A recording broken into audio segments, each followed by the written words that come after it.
A gentle voice welcomes friends into the quiet, and the room settles as if the air itself lowers its shoulders.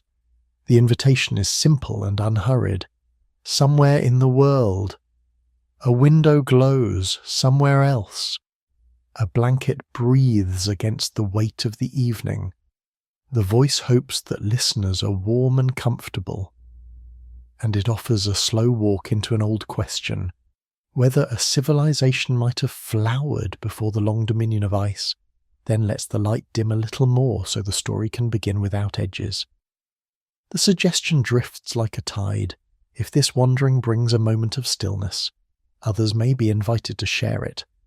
Gratitude moves softly through the room and fades, and the scene opens outward to the planet itself.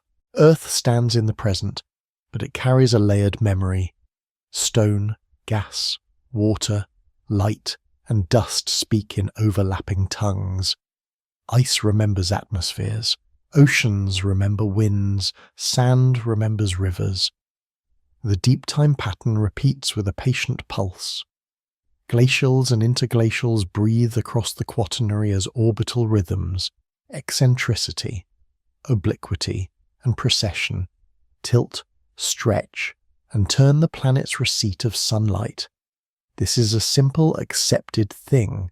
Cycles in Earth's orbit modulate climate, and ice sheets grow and shrink in answer. He knows this not as drama, but as a quiet mechanic, a clock with 3 hands turning at different speeds. Inside those rhythms, air becomes a record note in Antarctica and Greenland. Ice thickens year after year, and tiny bubbles remain sealed as time hardens above them. Within those clear capsules, ancient carbon dioxide and methane persist, portions per million suspended like held breath. The lesser-known fact slides into view with the soft ring of a glass bell. A fingernail-sized sliver of ice may cradle air older than cities, older than words, and chemists lean toward it under lamplight to measure the composition of vanished skies. He attends to the image of light passing through ice, pale and lunar, and the faint shadow of a hand lifting a shard toward a microscope's cold circle. The world he contemplates is not an argument, and not a plot. It is an arrangement, water in its basins, continents moving slowly like sleeping animals, winds crossing shelves of pale sand. Dust behaves as a witness. During long cold phases, dry lands cast fine silt into the air, and loess settles in broad blankets upon distant plains. The surface tells of faraway dryness, of wind without interruption. Rivers answer in another dialect, cutting their beds down and outward, lengthening as sea levels fall. The continental margins extend like low lawns, and shorelines walk seaward along slopes that are now hidden. The present holds the trace of that walking in the contour lines of the seafloor. He holds, without urgency, a small mystery, the abruptness of some transitions.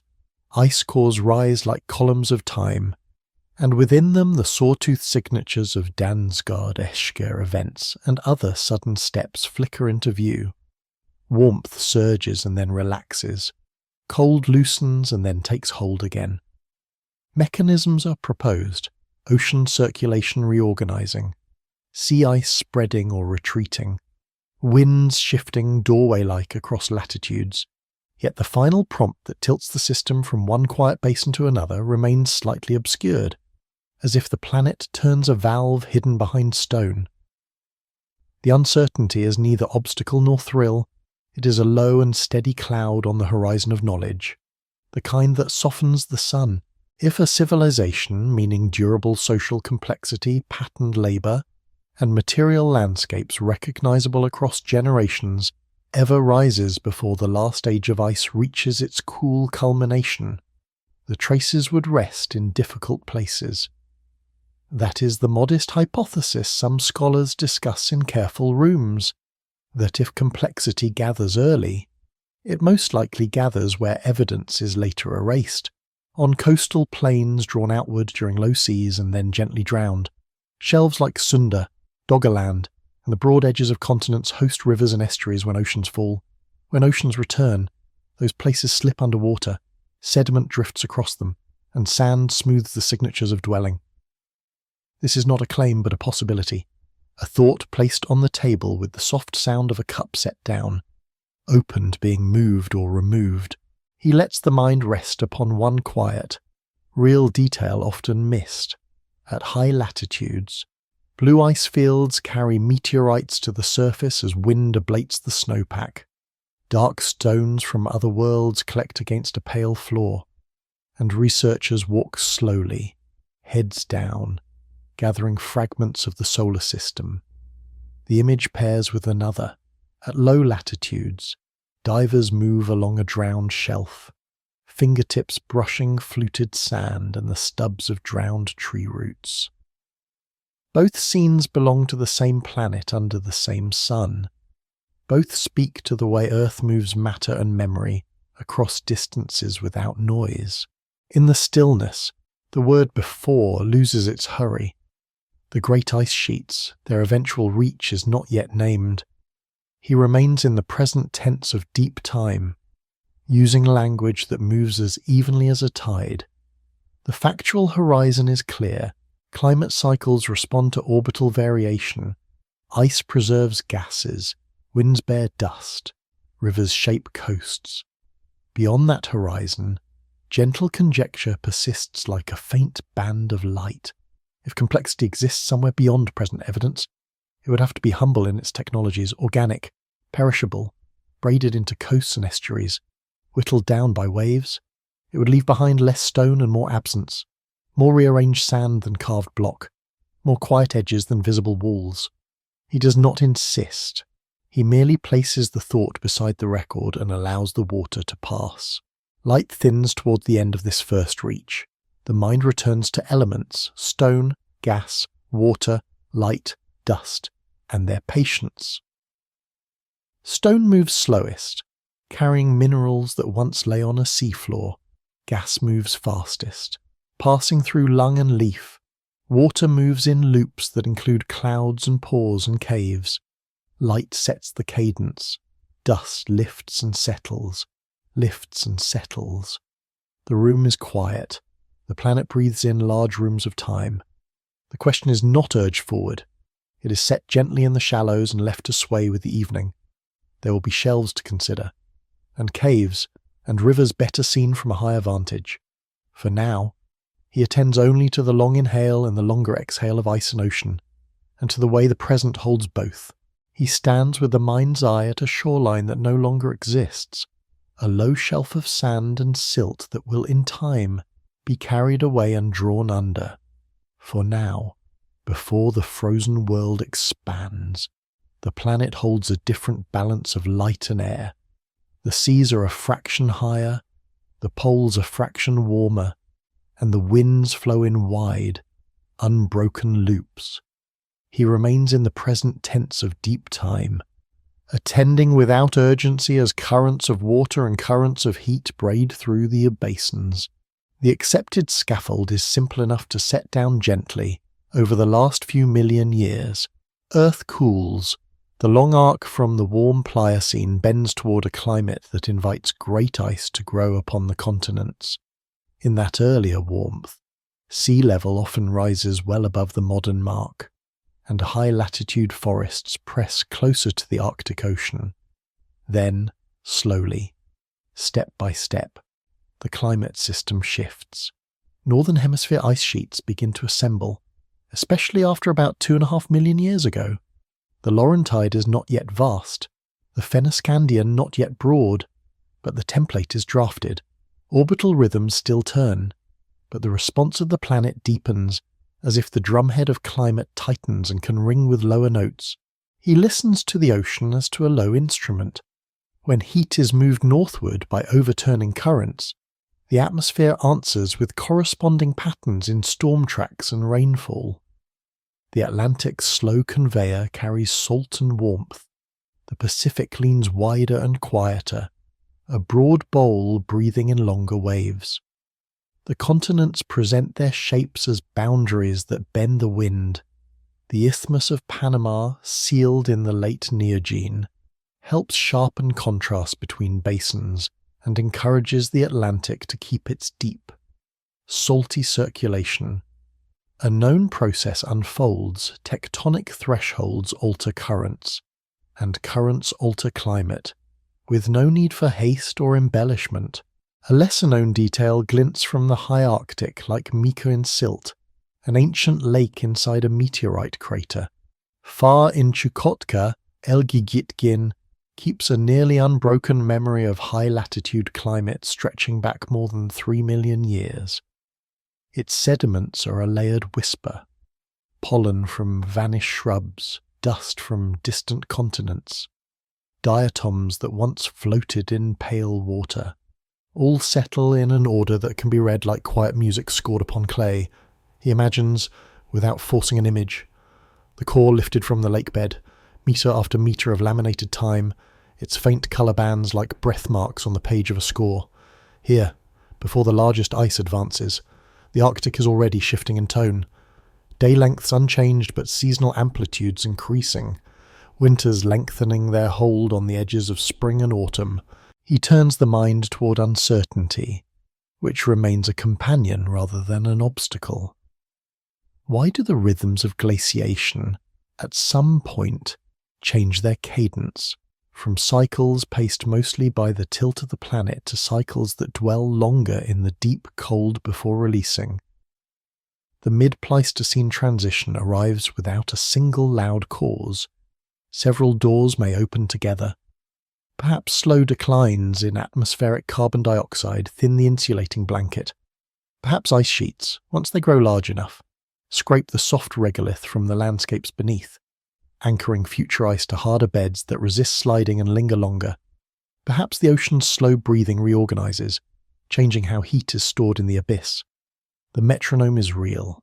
The exact reason it slows remains indistinct, the way a fog-obscured lighthouse still sets a rhythm without yielding the cliff it stands upon. He lays one academic, uncertain hypothesis on the table with care. Some researchers propose that the transition to longer Ice Age pacing depends on the gradual removal of that underlying regolith by earlier, thinner glaciers. As soils and weathered rock are stripped, the new, naked bedrock beneath allows ice to thicken, persist, and react more strongly to small changes in sunlight. It is an elegant suggestion, mechanical, testable in parts, incomplete in whole, and it sits quietly among other possibilities. Nothing here requires drama, only patient comparison of the models, cores, and stones. Before the frozen world grows to its greater reach, coastlines rest farther inland. River mouths occupy different rooms. Broad deltas stitch themselves into low plains and unspool again in seasonal floods. Where the shelf lies shallow, mangroves and salt marshes hold sediments with their roots, and estuaries crease the margins with light and shadow. He imagines the Sunda shelf not as a drowned memory, but as a living, tidal plain, braided with channels and backswept lagoons. Everything is present tense in the mind's gaze.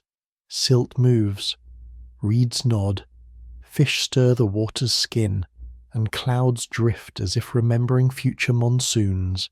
Dust, too, keeps its own counsel. Even in relatively warmer phases, distant drylands contribute fine particles to the air, and those particles settle in layers downwind, later to be pressed into Loess. Loess is a quiet archive, pale when freshly cut, marking decades and centuries in its subtle grain. Within it, the shells of tiny land snails, delicate, easily missed, hold isotopic hints of moisture and vegetation. This is the small poetic detail he carries forward. A spiral shell, smaller than a fingernail, lying in the light powder of a roadside cut, preserving the memory of wind and grass from a time when the ice has not yet spread. Another uncertainty, lighter but still real, lifts like a gull and circles once, How sensitive are the shelves and marginal seas to the slow changes now underway? He does not push the question into prediction, it simply rests near the waterline. If storm tracks settle in new corridors, if freshwater pulses stray differently from rivers to sea, the coastal chemistry adjusts. Carbonate dissolves or precipitates. Marshes advance or recede. The adjustments leave signatures, yet those signatures are later overlain by the coming fluctuations of sea level, the sanding and smoothing of waves, the reworking of estuarine sands. The signal is there, the signal is softened. He allows a second, humbler hypothesis to stand beside the first, this one about people rather than ice, and offers it in the tone of a footnote spoken aloud, where coastlines are broad and generous during these gentler climates. Early members of the genus Homo, their tools simple, their numbers sparse, could favour river mouths and estuaries long before the grand ice sheets reach their maximums. Such settings concentrate food and ease movement. If so, many of those traces would later be taken by the sea when shoreline step landward again. It is not a claim that complex civilization arises here, only that the favoured margins of the past are vulnerable archives, inclined to be erased. The thought remains provisional and quiet, no more than a line drawn in faint pencil. Light thins across the imagined sky. He returns to the elements as to a mantra: stone, gas, water, light, dust, and notes how each is arranging the stage. Stone lifts continents and sets the shape of basins. Gas changes slowly in its ratios and tunes the planet's warmth. Water paces between vapour and river and sea, testing the edges of land. Light arrives with daily certainty and orbital variation. Dust drifts where winds find them. The frozen world is not yet dominant, but its outline gathers. On high plateaus and polar domes, snow endures a little longer into summer. Grains sinter, layers accrete, fern becomes ice. The gentlest beginnings of mass. He lets the mind stand very still at this threshold. No spectacles, no declarations, only the steady, low hum of a system preparing for deeper cold. The shelves breathe with tides. The forests at high latitudes hold their needles against longer winters.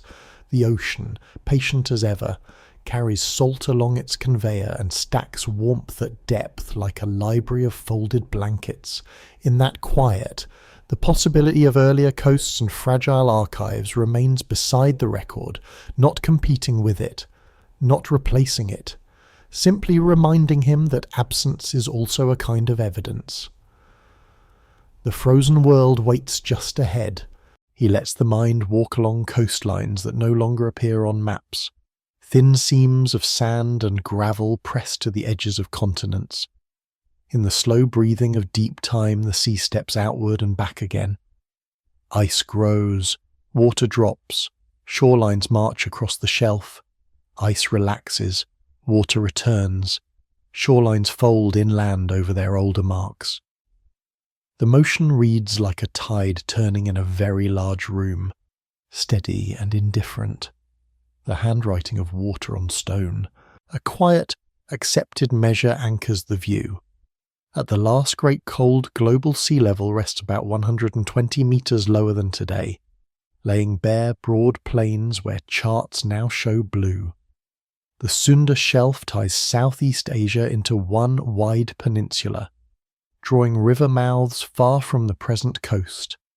The Sahul Shelf joins Australia to New Guinea across a shallow bridge speckled with islands. Between Britain and the continent, Doggerland rises like a damp meadow. Across the high latitudes, Beringia stretches as a wide isthmus under a pale sky. Rivers lengthen over these floors, cutting meanders far seaward. Deltas stitch themselves into low ground that later disappears beneath returning waves. He lets those shelves sharpen into detail.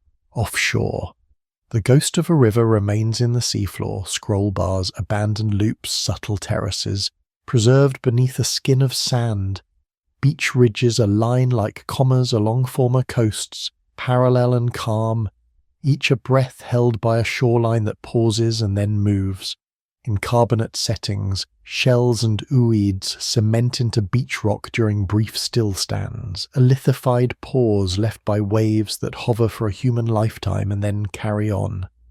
Where limestone headlands face the sea, narrow tidal notches incise the cliff at former water levels, a thin groove that records a sea that once rested there, then left.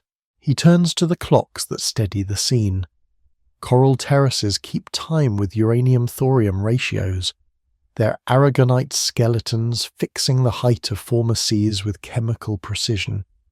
Some reefs now stand raised on coasts such as Barbados and Huon, memorials of sea that once lay higher.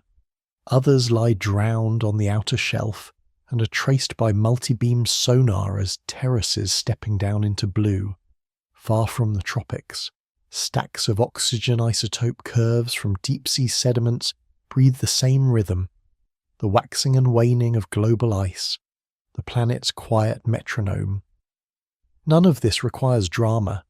Carbonate grows in proportion to light and temperature. Shells record. Stone remembers. Isostasy hums beneath the map, a counterweight that makes every coast local. Where ice once presses continents down, the crust still rises. Where a peripheral forebulge once lifted land beyond the ice, the crust now subsides. Relative sea level at any drowned marsh or camp is therefore a tilted line, not the global mean. The shelf's exact story depends on bedrock stiffness, mantle flow, and the timing of meltwater pulses. He keeps this in view so that each coastline is allowed its own quiet grammar, its own way of telling time. Uncertainty sits in the foredune like a small grey bird that does not fly. As the sea advances across the shelf, waves plane the upper sediments in a process geologists call ravinement. The very zone where a camp might stand, dune toe, marsh edge, tidal flat, is also the zone most likely to be later scoured.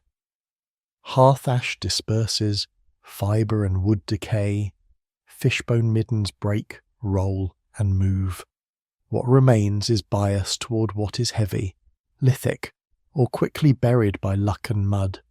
The archaeological signal along former coasts is therefore softened at the edges, a sentence rewritten even as it is read.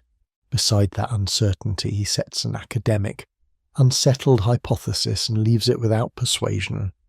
Along the North Pacific and American West Coast, a kelp highway of productive cold water ecosystems may have sustained shore-following foragers when seas were lower. Short boat crossings, dense food webs in kelp forests, and comparatively mild coastal winters make movement plausible even during glacial times. If such paths are used, much of the early evidence now sits offshore beneath meters of water and sand.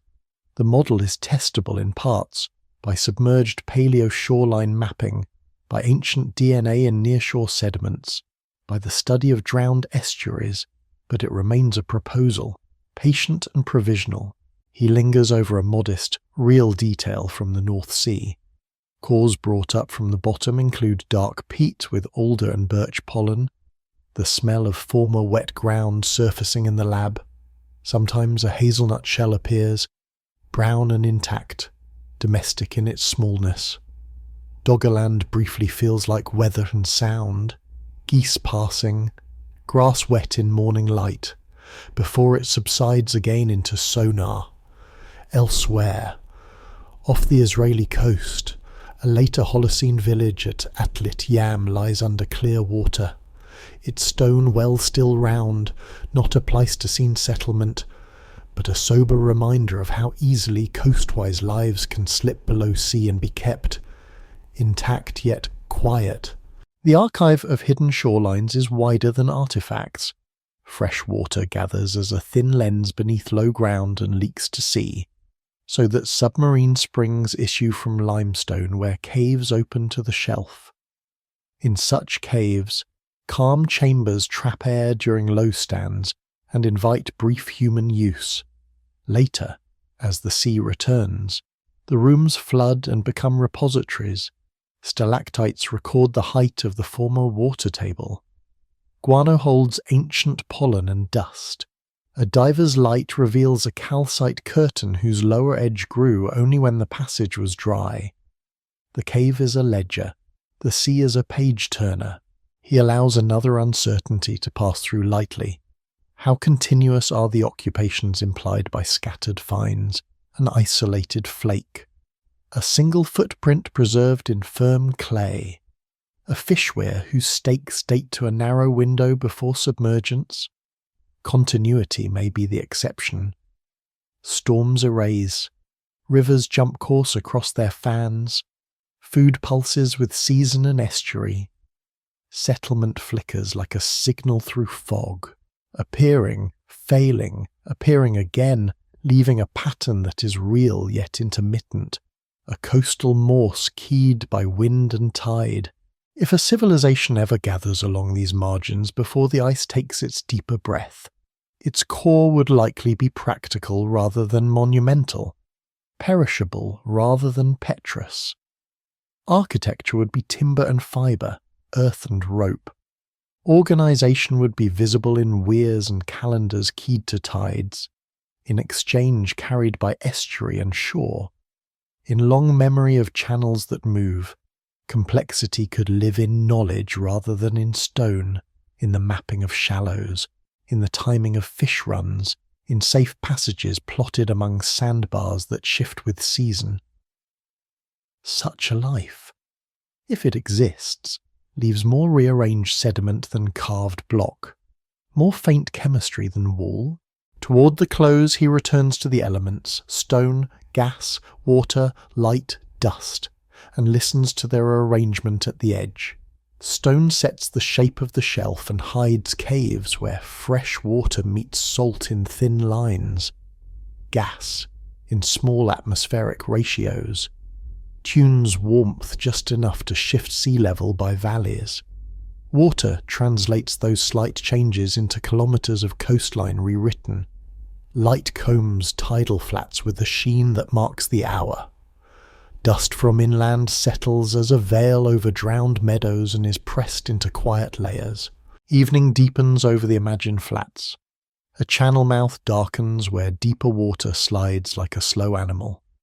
Shorebirds fold into the margin, writing a thin equation across sky and mud. If people stand there, and sometimes they do, their footprints cross and fade as the next tide erases the pattern. A camp leaves a faint richness, fish scales, ash, a broken point, and then the river wanders and the sea returns and the grammar changes. He accepts the erasures as part of the text. The hidden coastlines remain hidden, but their rules are legible, lower seas expose, rivers extend, shorelines write and erase, and water takes the sentence back. He lowers the gaze from beaches to the stone itself, to shapes lying just beyond the surf where light attenuates and colour cools. Blocks, ledges, steps, and right-angled corners sit beneath small fish and soft sway. And for a moment the eye wonders whether hands have been here, whether the sea has kept a memory of chisels and lines. The water, even now, keeps its own counsel. It refracts the scene so everything looks slightly nearer, slightly cleaner than it is, while the slow rasp of sand in waves rounds any too straight claim. He allows the view to rest, and lets the stone speak in its slower dialect. A simple, accepted process stands at the centre. Bedrock fractures into patterns that often look geometric. Sandstone and mudstone break along joints and bedding planes, making sharp steps and cornered platforms that appear planned. Wave-cut benches develop where surf winnows the weak layers and leaves the strong. At times, the rock lifts into terraces when sea level lingers at one height long enough to etch a shelf. Even where the jointing is subtle, the ocean's repeated bite exaggerates planes into ledges. None of this requires a tool or a blueprint, it requires only time. Salt and energy applied at a narrow band near former sea levels. He considers places where debate gathers in low voices. Off Yonaguni, near the Ryukyu Arc, broad steps descend in flights that feel architectural. Rectangles present themselves to the camera, corridors seem to stand, faces appear to align. The scientific response remains steady and patient. Jointed sandstone breaks in sheets, and persistent waves plane its edges. Currents manage the talus. Earthquakes and uplift reposition the whole. If some lines look too crisp, that may be the optical clarity of subtropical water, or the selective survival of neat planes while rougher fragments are carried away. The stone can look like a made thing while still being a purely geological arrangement. The uncertainty remains like a faint pressure in the air at depth. Could some edges be lightly improved by hands? Or are they wholly the work of fracture and sea? Across an ocean, a low shoal in the Bahamas shows a feature called Bimini Road, a curb-like array of limestone blocks set shoulder to shoulder. The road is not a road in the cartographic sense. The accepted reading is beach rock broken and slid by storm energy, then relayed by surf into a tidy tessellation. Beach rock forms where carbonate sands cement at the shore. Horizons of ooids and shell fragments locked together by precipitated calcite. Once slabs pry free, waves can nudge them into rough lines along the breaker zone. The geometry becomes a grammar of energy, not of design. A diver runs gloved hands over the surface and meets the drag of grains locked in place by chemistry that requires no human presence. A lesser-known detail clings to these stones in thin, delicate skeins, serpulid worm tubes, chalky and tiled, or the micro-borings of clyonade sponges that stipple a surface with pinprick wells. Such encrusters and borers are small calendars. Their communities establish only underwater, and some species prefer quiet. Others surge. Their succession can hint at how long a surface lies submerged, which way currents often run, and whether storm scouring is frequent or rare. He holds the image of a scientist lifting a slab into a boat, not for its shape but for its living lacework. The calm thought being that biology becomes a clock for geology when the rock itself will not speak plainly.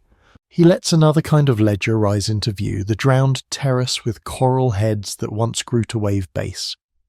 Uranium-thorium dates from coral skeletons fix intervals when the sea hung at certain levels, allowing the reef to build. Newer coral heads overgrow older ones with slight offsets. Together they step like a staircase of stillnesses, elsewhere, where coasts rise or fall. Ancient sea cliffs stand in air with a narrow notch at their base, the fossil trace of a shoreline cut by swash and spray. The ocean writes both above and below present level. Stone records both. The mystery here is not apocalyptic, it is procedural. Where exactly does wavework end and intention begin? If intention is present at all, a right angle is not proof. A flat top is not sufficient. Tool marks, if once there, blur under grazing currents. The most durable human signatures from coastal lives are often the least monumental. A pocket of charcoal sealed in mud, a cluster of fish bones in a hollow, the geometry of a fish weir whose stakes rot but whose plan persists in subtle shifts of shell and silt. Those are not easily found when the shelf is now a dim plain with ripple marks and the soft hiss of sand. Ambiguity remains, not as a failure, but as the expected outcome when the archive is intertidal stone, always reworked, always between. He brings forward an academic, uncertain hypothesis and sets it beside the others without insisting. Some researchers propose that certain bedrock platforms, naturally jointed and already terraced by waves, could have served as opportunistic foundations for small human modifications late in the Pleistocene or early in the Holocene. A notch deepened to make a mooring. a groove widened for a post, a corner squared where a natural edge almost sufficed. The net result could look overwhelmingly geological from a distance, yet carry very local adjustments at hand scale. Testing such suggestions is difficult when the relevant fine edges lie under surf or have been abraded for thousands of years. It is a hypothesis that asks for micro features, a changed tool angle in a corner, a patch of polish inconsistent with surf rather than grand designs. It remains open, delicate and cautious. He remembers that the sea level has not been fixed. Around 20,000 years ago, water is gathered in great ice. Shorelines lie far seaward, then the ice releases, and meltwater pulses pace upward steps, fast at times, slow at others, revising coastlines in a global choreography. A platform that once lay in the spray zone becomes a quiet dive. A cave that once held air becomes a silted room with the ceiling of stone. The drowning is not a single wave, but a migration of the tide across the shelf, pausing at pauses, smoothing what it passes. Under such conditions, stone that looks like a pier or a stair may simply be a coincident expression of jointing at a former waterline. Later shifted out of context by the great return of sea, he holds one more quiet detail that helps the mind keep scale. In Tasmania, on coast now open to weather, patterns called tessellated pavement form where jointed siltstone is planed by waves and etched by salt. The stone becomes a chessboard, rectangles and squares with crisp margins, shallow bowls that collect a film of water, mirror bright at low tide. No hand laid these tiles. The shape cooperates with perception and invites metaphor. But it is a field notebook in rock about stress relief, weathering, and the patient work of surf. Seeing this in air helps the eye interpret similar patterns submerged, inviting restraint before concluding design. He acknowledges that some underwater sites are unquestionably human. Later villages and harbours drowned in the Holocene, stones stacked into wharfs, wells still round under clear water. Their clarity serves as both example and caution. Where the human presence is real and enduring, artifacts accumulate and context aligns. Wood preserved in anoxic mud, ceramics nested where floors once stood, pollen trapped in wells that once drew sweet water. Where the presence is ambiguous, context fragments.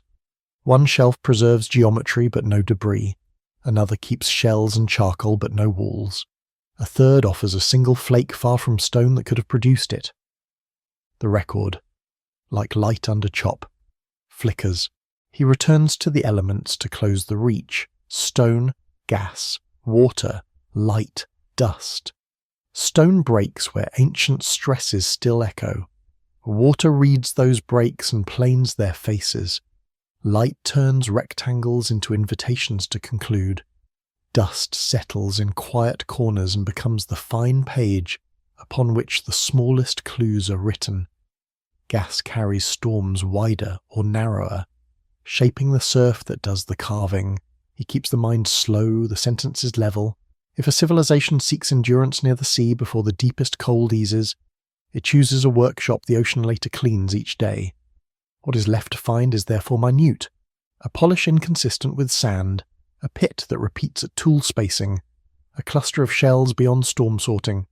The stone beneath the waves continues to look like a thought, orderly, suggestive, austere, yet it is usually the thought of the planet itself, composed in pressure and time, revised by salt and motion. The water quiets a little in the mind's ear. Fish move through bright rectangles that are nobody's rooms. A swell lifts and lowers the whole argument with the gentlest hand, as though reminding him that most lines on the seafloor are written by forces that do not think and do not forget. He lets that reminder stand and turns, without urgency, toward rivers and the first gathering grounds that feed these margins with silt and story. He swivels the view inland, away from light-struck surf to the slow inclines where rain first gathers and runs.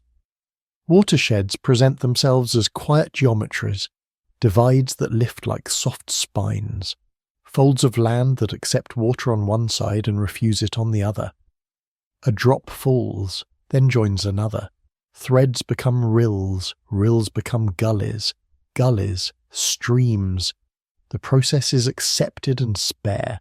Gravity, slope, grain size, and vegetation carve patterns that repeat across scales. Headward erosion nibbles at divides. Tributaries fork and merge without hurry. Channels lengthen like roots searching into soil. Where the land hardens, the pattern tightens. Where the land is soft, it opens into braids. Rivers speak a language of base level. When the ocean lowers during cold, channels deepen toward the shelf and carve stair-stepped profiles, leaving terraces that hang like quiet memories along valley walls. When the ocean rises, rivers are greyed, lay down sheets of sand and silt, and their mouths build outward into the sea as deltas, fans and tidal flats, nick points, abrupt changes in river slope, migrate upstream as signals, the stone equivalent of a sentence being edited from its end. None of this requires spectacle, just the long patience of water, the weight of sediment, and the habit of slopes to seek equilibrium under the light's daily return. He traces large examples without haste.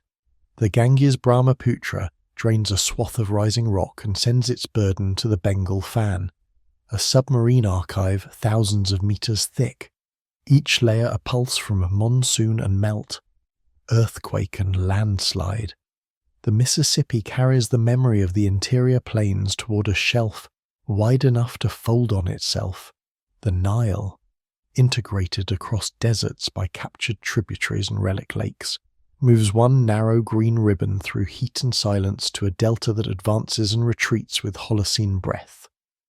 These are not heroic rivers, they are conveyor belts of origin and time, delivering groundstone to saltwater where it settles, dissolves, or is shifted along the coast like a slow whisper. He lets a lesser-known detail rise, small and exact, in Japan's Lake Suigetsu. Thin, annual layers, varves, accumulate as pairs of seasons, pale, clastic spring and summer set against darker, organic autumn and winter. Leaves settle in still water with the precision of a clock. Diatoms set glass houses upon the lake bed and break into silicious snow. The couplets stack into thousands of years of counted time, fine enough to help calibrate the wider record of radiocarbon. He holds the image of a core that shows summer and winter as strokes of two pencils, no thicker than a thumbnail, yet adding up to eras. This is also a watershed speaking, slopes bleeding pollen and dust into a bowl that never quite overflows. A quiet uncertainty returns. Not a problem to solve, but a fog in which distance is soft. How and when do great reorganizations of drainage occur? River capture is a local event. One stream's headwaters stolen by a neighbour whose slope is a fraction steeper.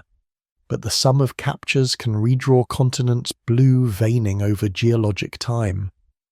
Some captures leave clean evidence, wind gaps, beheaded meanders, discordant valleys. Others are absorbed into later incision and deposit, their signs rubbed away.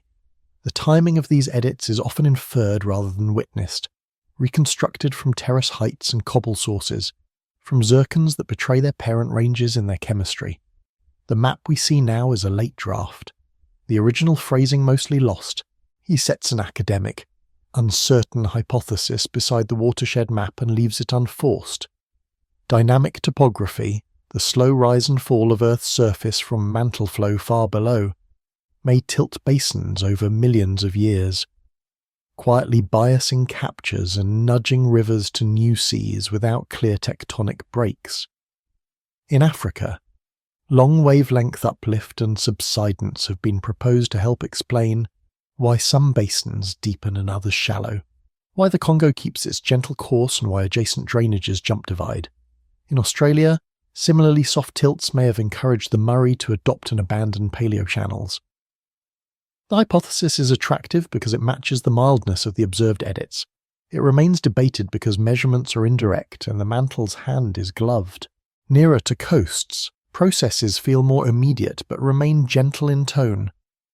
In the lowlands, rivers build natural levees with every flood, sand settling nearest the channel, finer silts drifting farther into backswamps. Over time, levees grow high enough that some channels perch above their floodplains. Then, in a quiet, inevitable move, they avulse, abandon the old course and cut a new one toward a lower reach, often along an older, half-remembered path. Theory suggests an internal rhythm to such moves, scaling with the backwater length where river flow begins to feel the sea, but the rhythm is irregular in practice, cross-cut by storms, tide, and distant climate. The uncertainty is not frustration, it is texture. He looks upstream again, where bedrock gorges store winter shade, potholes spin under eddies and deepen by grinding. Round as small moons, plucked blocks stack like rough books at the base of falls. On gentler reaches, floodplains breathe. Oxbow lakes close and open. Crevasse splays fan from breached levees. Clay skins dry with polygonal cracks and then swell. Vertisols fold shiny surfaces called slickensides in their profiles, polished by expanding clays that slide past one another. Here he places a modest, real detail, black. Waterlogged oak recovered from a buried channel, bog oak, hard and dark as tea, used in craft long after the tree itself has vanished from air. Wood keeps time by absence of oxygen. A river's forgotten bend becomes timber after centuries of sleep in silt. Dust stays in the story. Storms lift it from drylands and lay it down across distance.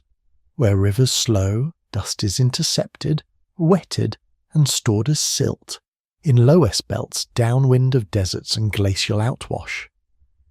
Road cuts show pale, vertical faces banded only by faint horizons.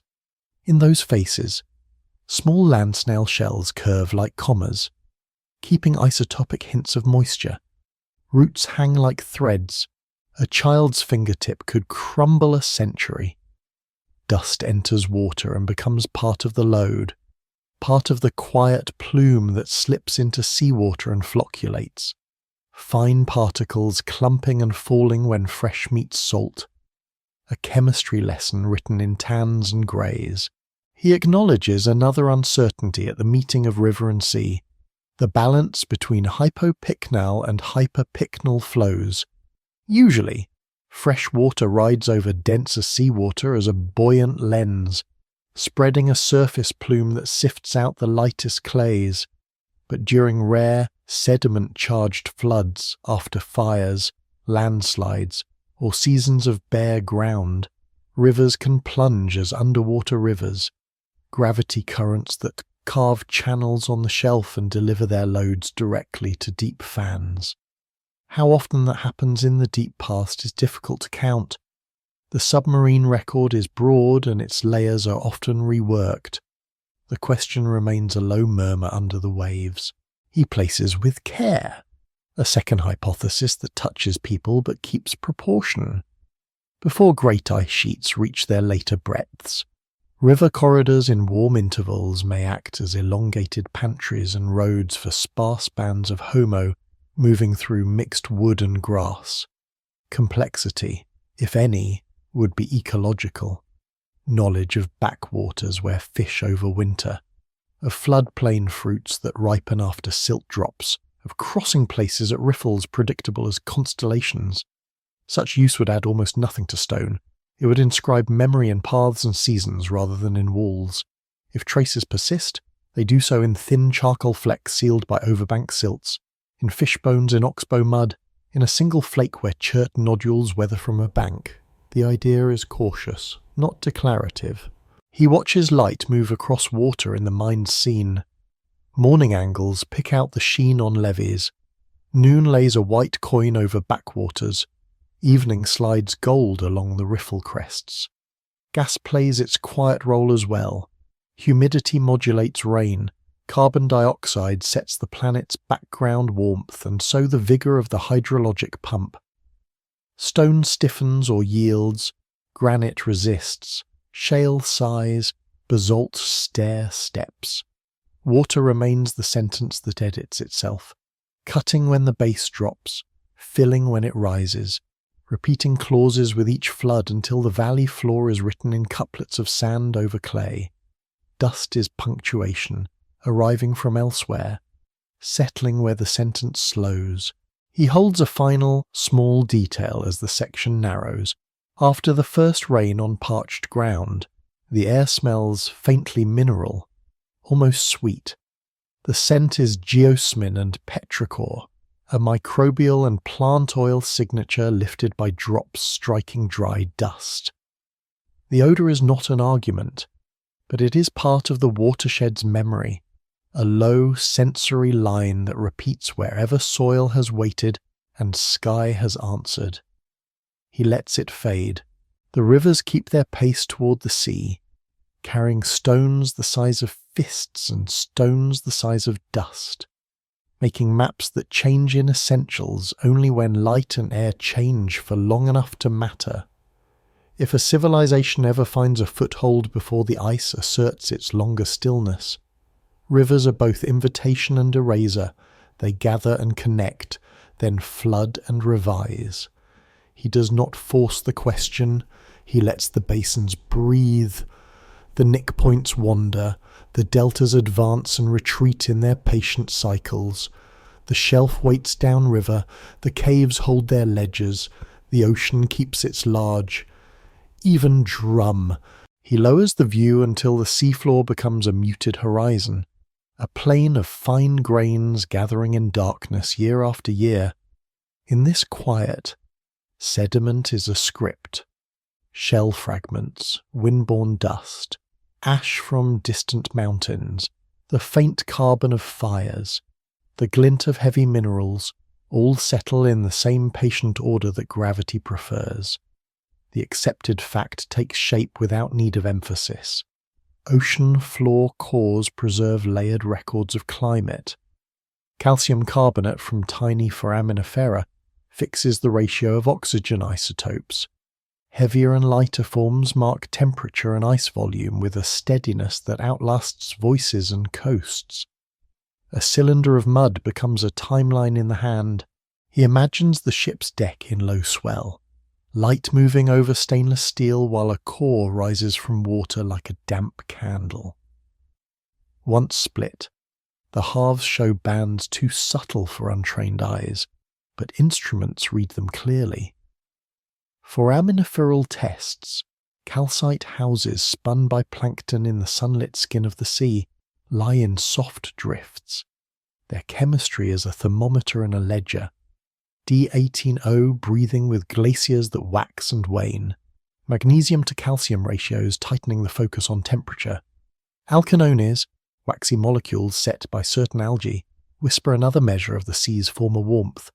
Biogenic silica, carried by diatoms whose glass shells grew where light and nutrient met, marks productivity in seasons that passed without announcement.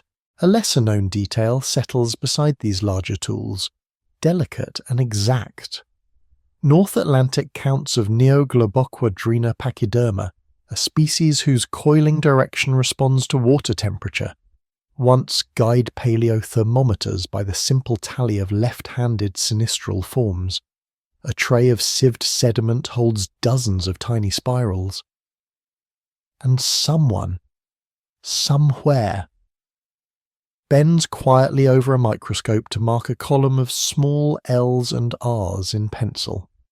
The detail is small enough to miss, yet it turns a field of dust-coloured dots into a climate line, the way a faint constellation is revealed only after patient pointing.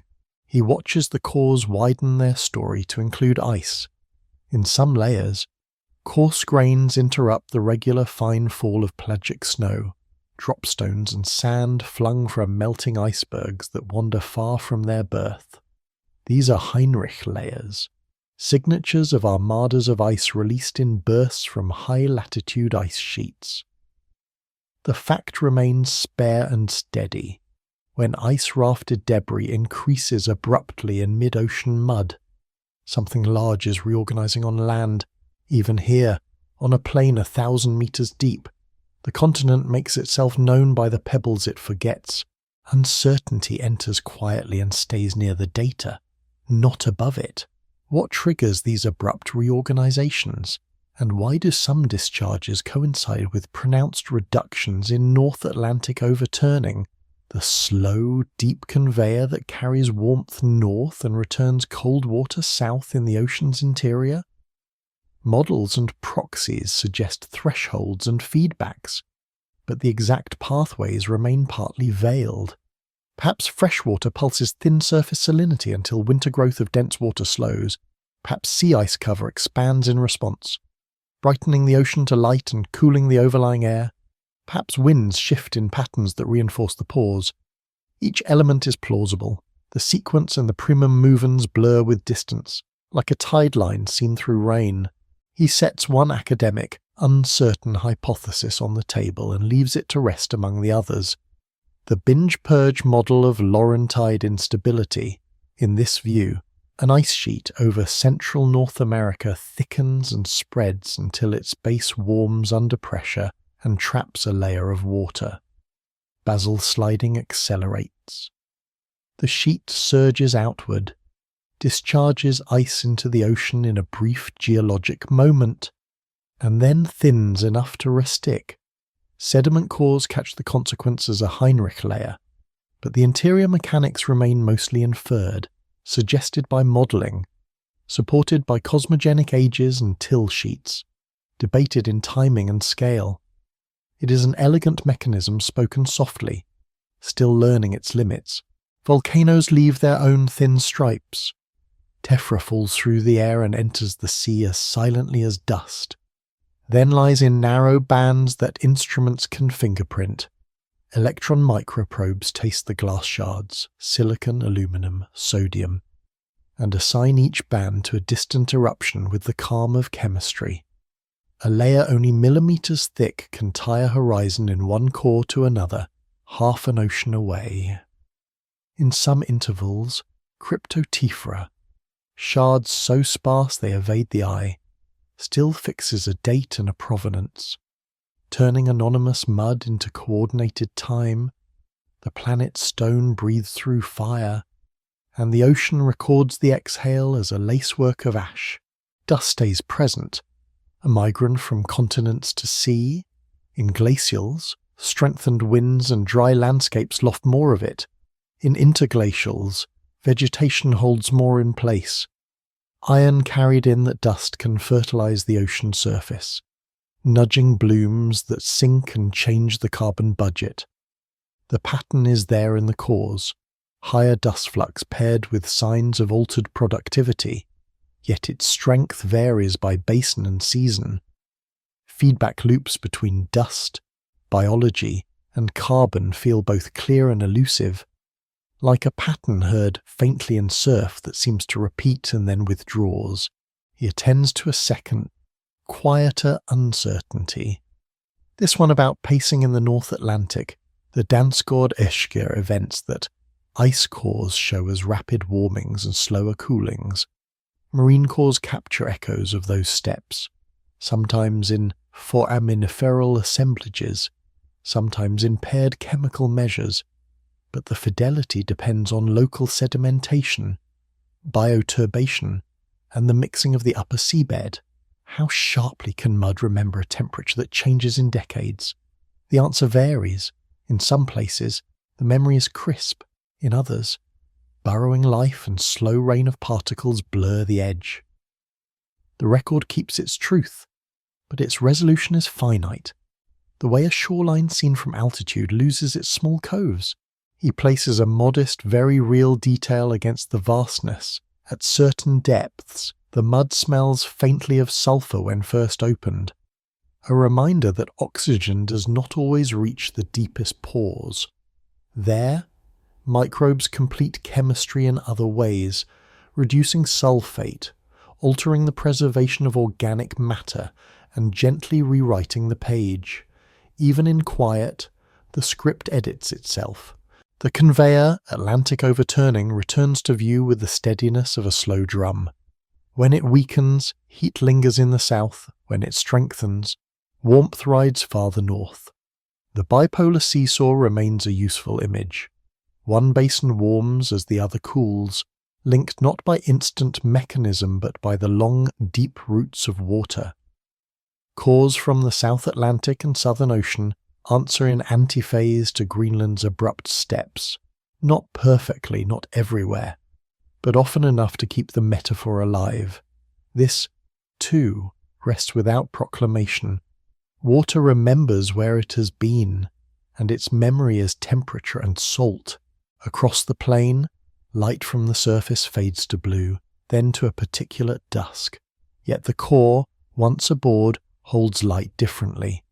X-radiographs reveal lamination and burrow. Grayscale scans show density shifts where grains change. Tiny magnetite fragments align to past fields and record excursions such as Lachamp as a bent compass in mud. Stone speaks even where no stone is visible, its magnetic whisper threading through clay. Each line adds a strand to the braid, none by itself an answer. Together a cloth strong enough to hold questions with care. He returns, as always, to elements. Stone is ground to silt and clay and is carried to the abyss, where it becomes language. Gas dissolves and escapes and governs the background warmth that sets the slope of curves in the core. Water is both vehicle and archive. The conveyor and the basin, the moving and the keeping. Light enables the algae whose molecules become thermometers. It also thins with depth, teaching the records to lean on chemistry more than on colour. Dust is message from deserts and glaciers, a dry handwriting scripted across oceans. If a civilization exists before the ice takes its fuller hold, its signature in this archive would be faint, perhaps a thin enrichment in soot among many natural fires, a change in near-shore grain size that is overprinted by the larger climate steps, a localized pulse that disappears a kilometre from the coast. He does not claim it. He only notes that the ocean floor is a generous but unsentimental librarian. It keeps faithfully what enters it, but it keeps more faithfully the signals written by wind, ice, volcano, and water than by hands that prefer wood and reed. The deck quiets in his mind. The split core rests under plastic, labels written small and neat, ends sealed. A cool room waits on land, where the long, slow work of counting, measuring, and comparing proceeds in winter light. Nothing here hurries. The cores close. The sea resumes its dark fall of particles, and the plane erases the disturbance of the ship's wake within minutes. He leaves the floor of the ocean behind for now, carrying its layered calm toward shelves of wood buried under peat and ice, other ledgers, other speeds of time. He walks the mind into low country where water lingers, hollows that hold peat, muskeg under pale sky, permafrost sealing summer's warmth beneath a thin crust of thaw. Here, decay slows. Here, the planet keeps a quiet herbarium of itself. Leaves flatten into dark papers, trunks lean and drown, pollen drifts down like yellow snow and sinks into stillness. The accepted process remains steady. In lakes and bogs, grains of pollen and spores preserve for tens of thousands of years, each with a form specific to its plant, allowing past ecologies to be read grain by grain. Palynologists rinse core mud through sieves and watch pine, birch, grass, and sedge reappear under light. The curve of spruce widens through colder time. Broadleaf trees slip when ice advances. Reeds rise when shallows spread. The record is calm and cumulative, a weather of plants written in silt. Peat grows by millimetres, yet it outruns the reach of fire and teeth because water excludes air. Sphagnum moss, common in these bogs, acidifies its own bed and releases phenolic compounds that slow microbes. The chemistry is unhurried and effective. Logs lie for centuries and keep their grain, and insect parts gleam in brown translucence. In some places the forest rises at the bog's edge and then, over decades, tilts inward as groundwater changes or sea level nicks at the margin.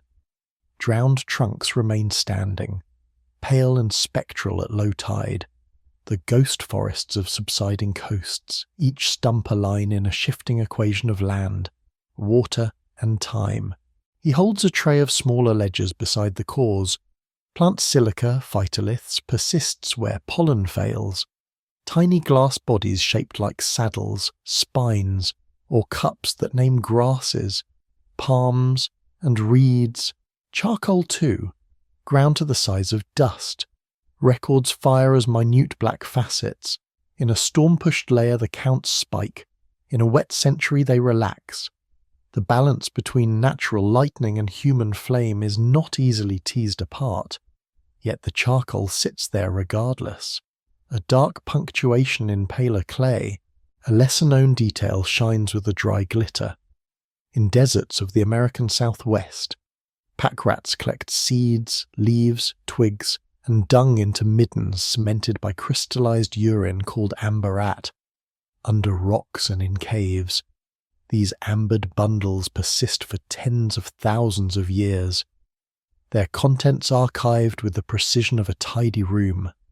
A midden may hold juniper berries from a colder time, cactus spines from a warmer one, beetle elytra, and hairs that still shine like threads. He imagines a researcher opening a block the size of a loaf and finding a small, intact landscape, miniature wood, miniature seeds, kept together by a resin that is simply waste made durable by dryness. The frozen ground to the north keeps stranger gifts. In Siberian permafrost, ancient fruits of Selene, Ice Age campion, sit in squirrel burrows that never thaw. Tissue revived from one such fruit yields living plants in the present, petals pale and open, their genetics showing an origin more than 30,000 years old. In Greenland's far north, sands from the Cap Copenhagen Formation preserve environmental DNA nearly 2 million years old, fragments from birch, poplar, and mastodon among others, held in mineral cages that protect delicate strands from acid and time. These are not legends, they are procedural lab results, amplification curves, sequence reads, alignments against living relatives. Cold is a conservator, permafrost is a library that locks its door. He lets uncertainty enter softly, where it belongs. Reconstruction is clear in outline but blurred at the edges. Pollen is abundant yet mobile, some grains float far, others sink near. A single species can produce counts out of proportion to its cover, while shaded understory plants leave sparse signatures. DNA adsorbs to clays and oxides and can move downward with percolating water. Roots infiltrate. Burrowing animals rearrange. In peat and lake beds the record is layered, but bioturbation and groundwater stamps can smudge the script. The big arc remains legible, the swing from open steppe to closed forest. The return of marsh when sea advances, but the weeks and decades within that arc soften as if seen through mist. He sets one academic, uncertain hypothesis on the table, neither promoting nor dismissing it. Late Pleistocene foragers may practice low-intensity landscape management, periodic burning, selective tending, and seed dispersal that favour useful plants, leaving pollen and charcoal signals that mimic or amplify climate's own direction. In this view, reed beds spread a little faster where baskets, fish traps, and thatch matter, nut trees cluster near camps, fire-tolerant grasses persist in mosaics renewed by deliberate flame. The traces would be diffuse, no fields, no rows, only small biases and curves, local plateaus and shrubs that hold after a burn, steady charcoal in seasons when lightning is rare. Passing this from climate's broad hand is difficult. The hypothesis remains attractive, debated and careful. He keeps the image of drowned wood close because it belongs here. Along mid-latitude coasts, stumps rooted in ancient soils lie just offshore. cut clean by waves and barnacled along their new waterlines. Radiocarbon ages place some in early Holocene rise, others in earlier oscillations depending on local subsidence or forebulge fall. The trunks are maps of chemistry, rings tight and dark where growth slows, wide and pale where a run of mild summers returns. Their presence proves only that forests once stood dry where water lies now. But that proof grounds broader inferences about shoreline speed and the softness with which sea crossed the land. He opens another ledger. Tree rings in subfossil wood, in chilled valleys after ice withdraws, spruces and pines recolonize moraines and lake edges, and their rings carry the rhythm of climate at annual resolution. In Europe's north, long floating chronologies, that is, ring sequences from dead wood not yet tied firmly to the present, overlap like careful bridges, extending the heartbeat of growth back toward ice. A single frost year whispers across miles. A long, cool decade compresses rings in parallel. Dendrochronology is a quiet art of matching widths and late wood densities from trunk to trunk until many individuals speak as one. Elsewhere the record is thinner but still sufficient. In cave entrances, dry nests hold seeds and rodent bones that can be sorted and dated. In marsh edges, peat blocks reveal insect parts that refine temperature estimates by the modern preferences of their species. A dragonfly wing, a caddis case, the head of a tiny midge, each is an indicator, calibrated against present habitats. The method is patient and statistical, a way of letting small lives testify about air and water without asking them for more than their presence. The mystery that remains is not whether forests shift with climate, they do, but how far refuges persist, how narrow corridors remain, and how silently these holdouts guide movement. During colder spans, conifers step south and downslope during warmth. They climb and spread. Yet islands of green can endure in north-facing valleys or along river fog belts. And those islands may serve as bridges across otherwise open ground.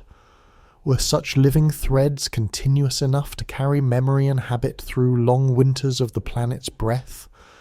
The record hints, it does not insist. He glances again at the elements, stone, gas, water, light, dust, and watches how they attend the archive. Stone offers caves and overhangs where middens and nests dry and keep. Gas, in its greenhouse ratios, expands and contracts the zones where species can remain. Water sets the speed of decay and the ease with which pollen travels. Ice locks or releases entire shelves of memory.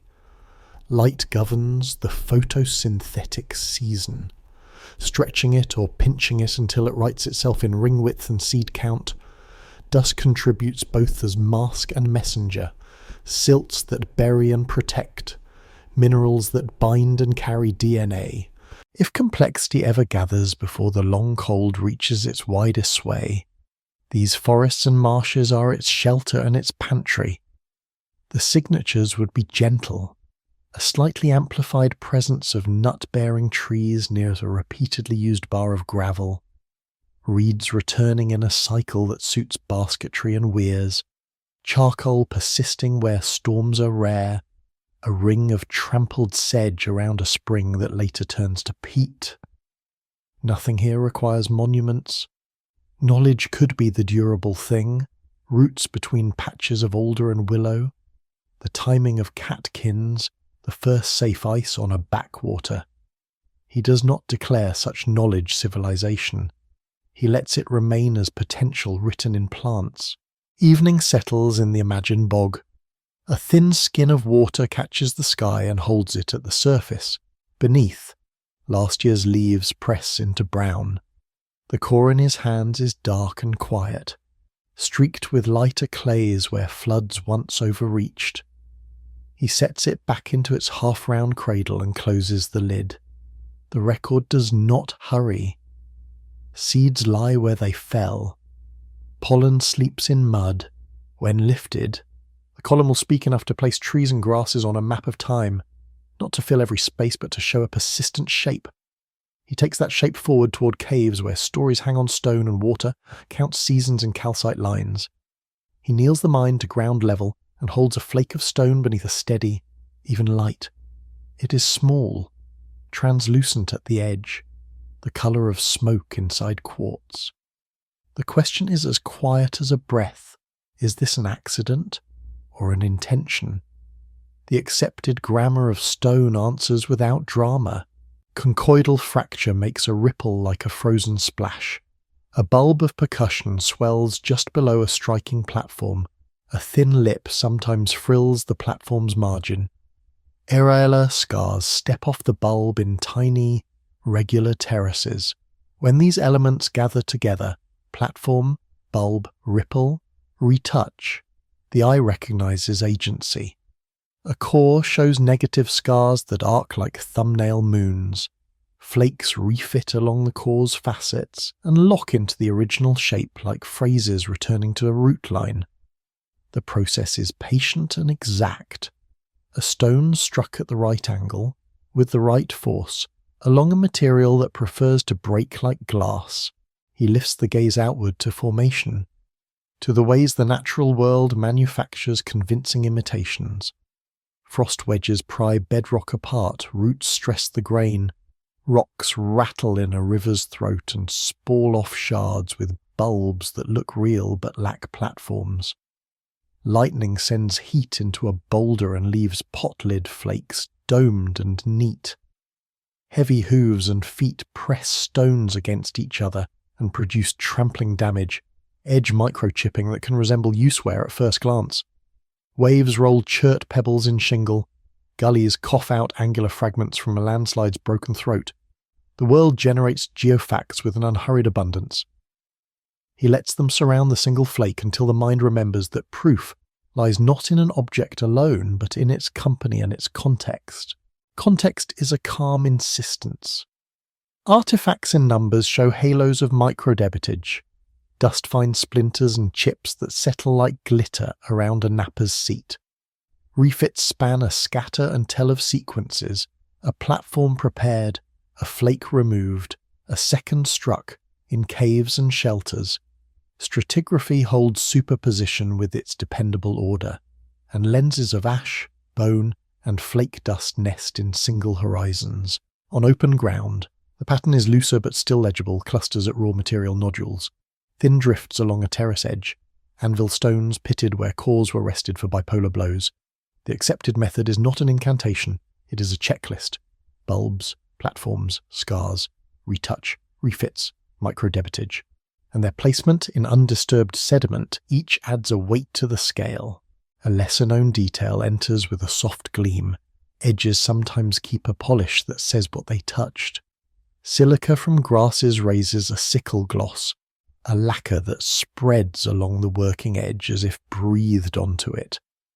Starch granules wedge in microcracks and later reveal themselves under light with their species-distinct crosses. Rhaphides, needle-like crystals from plants, catch in edge recesses and testify to cutting wet tissues. Protein residues, faint and fragile, sometimes persist as signatures of hide or blood on tools stored in cool, kind sediments. On the opposite side of the ledger, desert varnish coats unused faces with manganese sheen, a slow darkening that speaks of long exposure rather than use. He imagines a hand moving the flake beneath the microscope. The field of view narrowing until polish, pits, and striations read like quiet script. Uncertainty keeps its seat by the table. Disturbance rearranges honest patterns. Burrowing animals lift and lower pieces. Roots push. Floods roll the upper few centimetres of ground. Cryoturbation churns floors so the tidy becomes splayed. In caves, spool from ceilings mimics debitage. Ash spreads through loose sediment. Calcite crusts seal and then later dissolve, letting horizons touch that once were separate.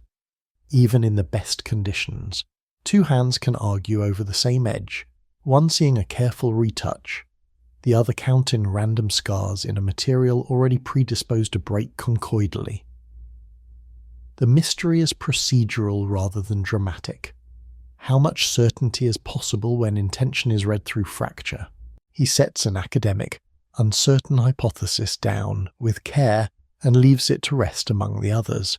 Some archaeologists propose that in certain regions, especially along humid coasts and river corridors, early toolkits lean heavily on perishable materials: bamboo, hardwood, bone softened by fat and fire, fibre twisted and glued with resins. In that view, expedient stone flakes serve as inserts or temporary cutters while the true shaping work lives in organic forms that decay without witness. The expected archaeological signature is therefore faint, minimal retouch, quickly abandoned sharp flakes, adhesives smeared and long vanished, an absence that is consistent with use but not diagnostic.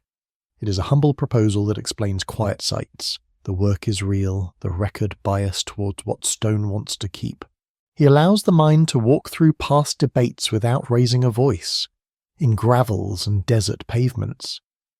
Airliths once tempt observers to see intention in angles that frost, pressure, and collision can also provide. Experiments now show that hooves and boots can flake quartzite and chert, that cooking fires can spool pebbles into tidy, dome-capped chips, that high-energy streams can bruise edges in ways that simulate selective retouch. Yet experiments also teach differences. Tramplin spreads scars randomly.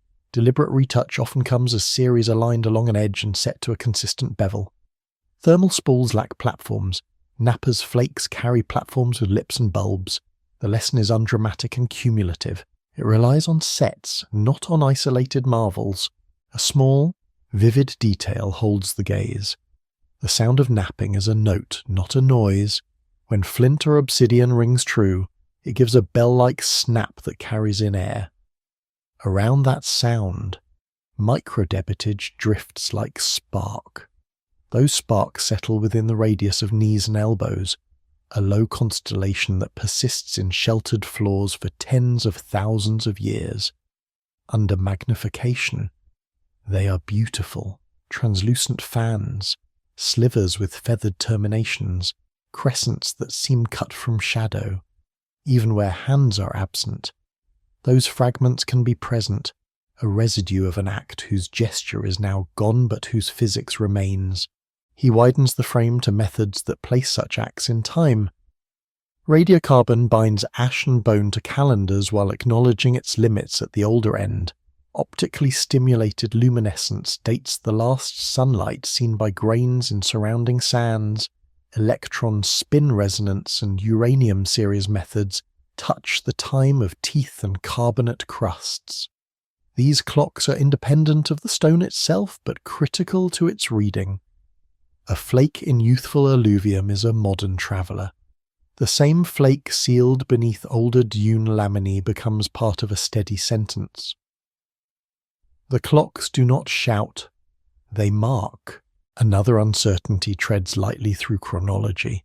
Edges resharpen many times, blur sequences. Pieces picked up from old surfaces and struck anew confuse association. An old flake can sit long on a terrace and then be driven a few centimetres downward by hoof or root into younger sediment. He keeps this instability in view and accepts that some claims will sit, unresolved, at the margin of the plausible, neither confirmed by refits and use-wear nor dismissed by simple processes. The record allows suspense without theatrics. It tolerates maybes. He adds a second hypothesis that touches coastline archives but stays calm, where shelves are broad and raw materials lie in beach cobbles. Early makers may favour simple flake and core strategies rather than elaborate bifaces. Expedient flakes leave fewer criteria for certainty. Pounding platforms are cruder, retouch is light. If those places drown and later sand planes the surface during transgression, the surviving signature is a thin, dispersed population of flakes with little context. Tests, seafloor mapping for lag deposits, suction coring from microdebitage halos, Residue sampling for marine fats are possible, but their returns will likely be faint and local. The hypothesis remains contingent and modest. It simply keeps a space open for tools that do not aspire to monument. He returns to the elements to close the page. Stone breaks and memorizes force. Gas modulates weathering and fire that can both disguise and reveal. Water sorts and transports. Erases halos, or seals them in sudden mud. Light is both microscope and timer. Bleaching luminescence clocks 1 grain at a time. Dust is the mute matrix in which tiny proofs settle. He holds the flake again in the mind's palm and sees, along one edge, a bevel that repeats, scars overlapping like the scales on a fish. A faint line of polish climbs toward the spine.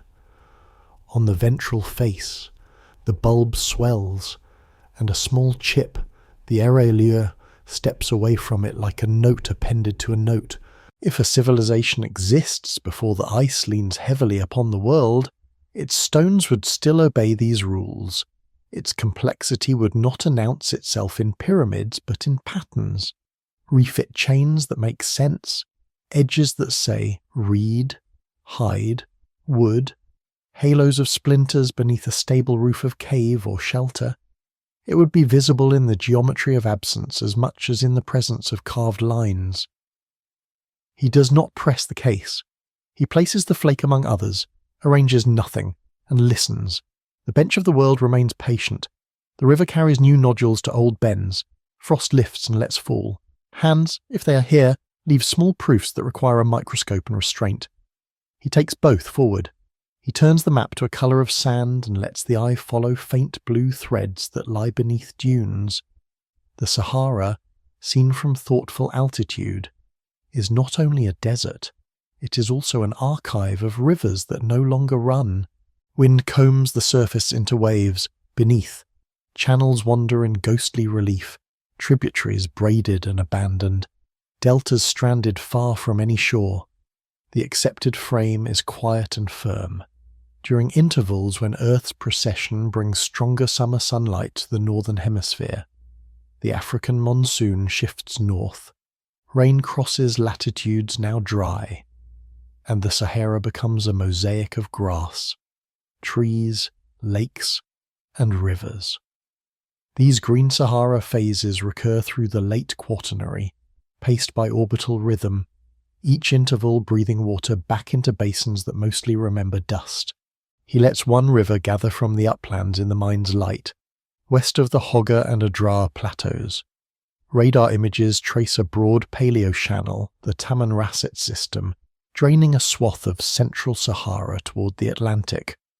Onshore, its tributaries are incised into bedrock and filled with gravel. Offshore, the Cap Tamiris Canyon cuts the shelf like a quiet sentence finishing at the abyssal plain. Sediments in a deep-sea fan off Mauritania carry grains whose sources lie inland, suggestive of a time when a trunk stream reached the ocean. The process that binds these pieces together is not dramatic. Water follows slope. Canyons accept floods.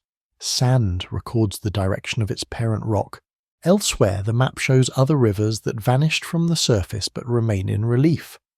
The Kufra and Sahabi systems of eastern Libya trending toward the Mediterranean.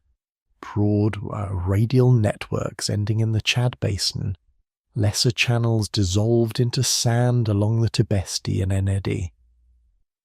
He places a lesser-known detail beside these larger names. In northern Chad, the Unianga Lakes survive today as sheets of blue in a landscape where rainfall is almost zero. They persist because fossil groundwater, recharged when the Sahara was green, continues to upwell and feed them while high evaporation etches concentric halos of salt and colour. On their beds, diatom-rich mud remembers a time when open water was common in the Bodella Depression to the southwest. Wind lifts that diatomite as dust that crosses the Atlantic and fertilizes the Amazon. The desert, even as desert, still carries water's old handwriting forward as airborne nourishment. He moves ground level through evidence that requires no satellite. On interdune flats in Niger, Pale shorelines curve around basins rendered dry. Fish bones and crocodile teeth lie in eroded edges where a paleolake once held depth. At Gabero, a low promontory on the margin of an ancient lake. Burials from two Holocene populations, tall fisher foragers and later pastoralists, rest in sand with ornaments of stone and bone. Their presence is sober, not sensational. A lake existed. People lived beside it, and when the water withdrew or returned in different measure, the living moved. No monuments stand. The proofs are quiet and human-scaled. Harpoon points, shell beads, pollen from grasses that loved wet ground. The accepted mechanics within these scenes recenter the story. Northward shifted monsoon rains raise lake levels and activate rivers. When procession turns, summer sunlight wanes. The monsoon retreats and basins shrink. Dunes pinned by plants during wet phases begin again to roam. Lakes that spilled toward the Nile or the Atlantic pull back into kettles and leave chalk of diatoms and carbonate to dry, crack, and lift as powder under wind. Where bedrock constrains flow, channels keep their forms as inverted relief, cemented by iron and silica, standing like causeways while softer surroundings erode.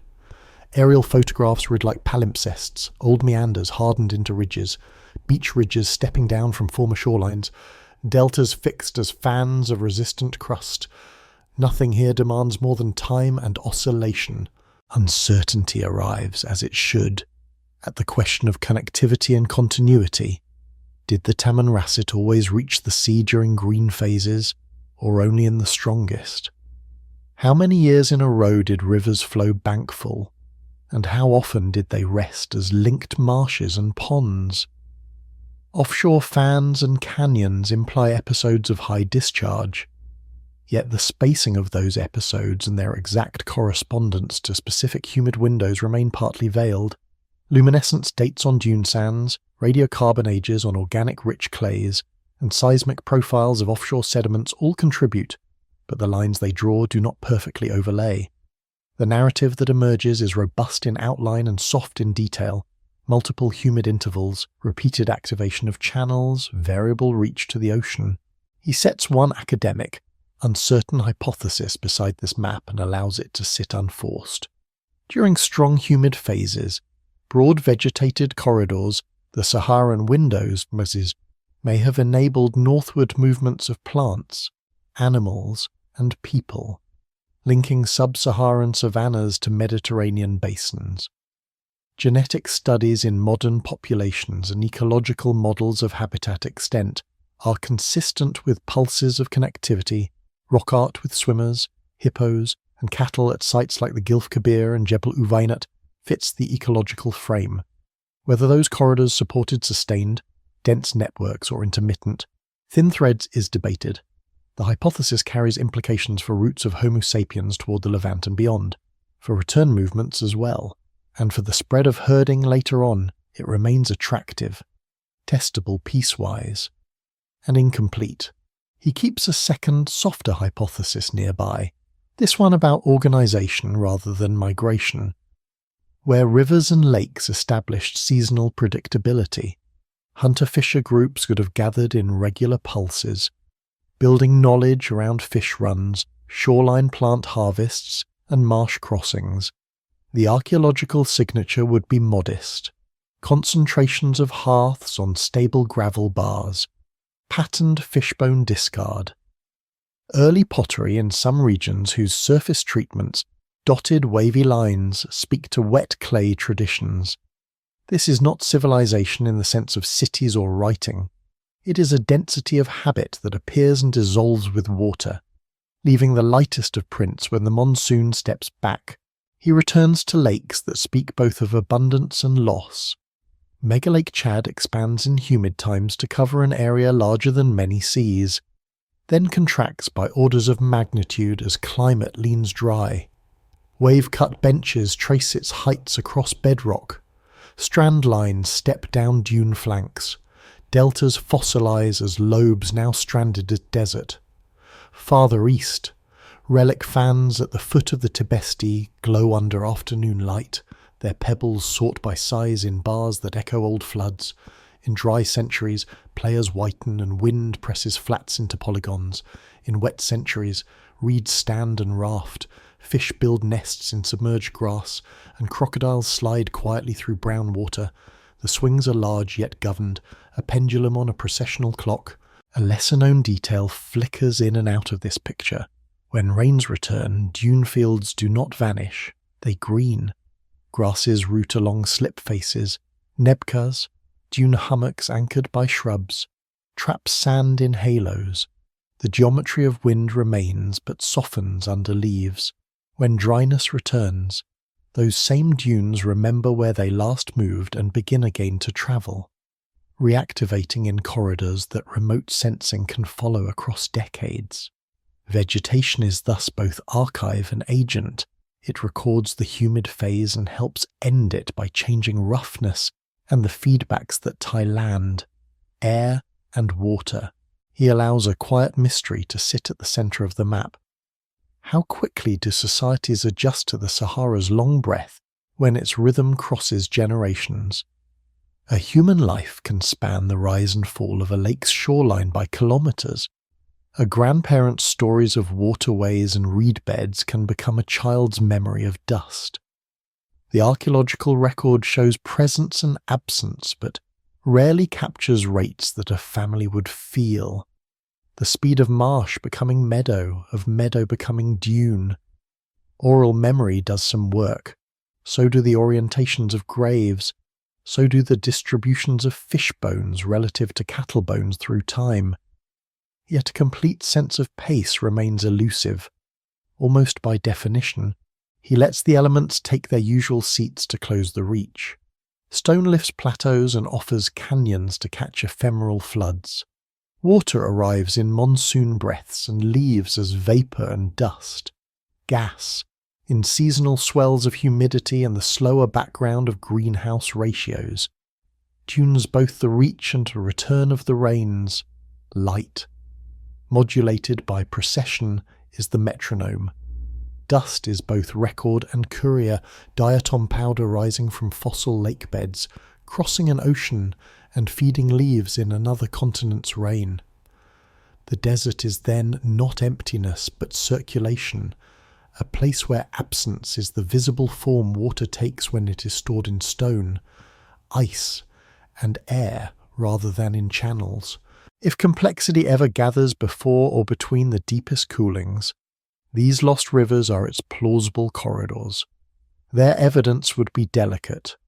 Fish weirs of reeds that leave no post holes, hearths on gravel bars reworked by one flood too many, early pots that break and are buried in shallow water, footprints in clay that harden, crack, and lift as plates the next dry season. The record we can read shows what the planet provides: paths, water, and time enough to learn them. He does not press further. He lets the channels remain blue only in radar, the lakes shine only in old diatom glass, and the wind keep carrying what was once water into the sky. He lowers the light to the level of stone and steps, in the mind, into air that smells faintly of limestone and damp. The cave enters as a quiet lung, breathing with pressure and season, cool air flowing out on hot days, drawing in on cold, its barometric pulse as calm as a sleeper's chest. This accepted process of cave breathing needs no mystery. Differences in density between outside and inside air move currents through passages, smoothing temperatures and carrying a thin trace of the surface into the dark. On walls just beyond daylight, red and black appear where light almost fails, ochre and manganese, charcoal and clay, with edges softened by condensation and time. He lets the beam pause, not to discover, but to witness. As animals emerge in multi-line bodies and hand silhouettes bloom from sprayed pigment like negative leaves, the work itself follows simple physics. Hematite ground to powder gives red, goethite yellow, manganese oxides black. Fat lamps, stone bowls fed with marrow or rendered grease, yield low, steady flames that smoke in draughts and hash. and are ceilings with soot. Pigment travels in the breath through a hollow bone and dusts the wall around a hand. A pad of leather smears a flank. A fingertip incises clay or soft calcite with quiet pressure. Conchoidal edges from earlier napping serve as styluses. Brittle flowstone surfaces accept shallow engravings. Damp surfaces fix pigment differently than dry. The facts are not loud, they lie in residues and angles, in the river of lampblack that pooled along ceilings where air preferred to linger. He brings a lesser-known detail forward and sets it in a small bowl of attention. Some walls are coated in moon milk, a soft, chalky paste of microcrystalline calcite often mediated by bacteria. Under fingertips, it feels cool and velvety. Under a light scraping, it takes a mark that glows pale. Elsewhere, helictites, thin, curling speleothems, grow sideways as capillary flow and tiny air currents deflect drops, writing thread-like signatures that seem to ignore gravity while obeying it in miniature.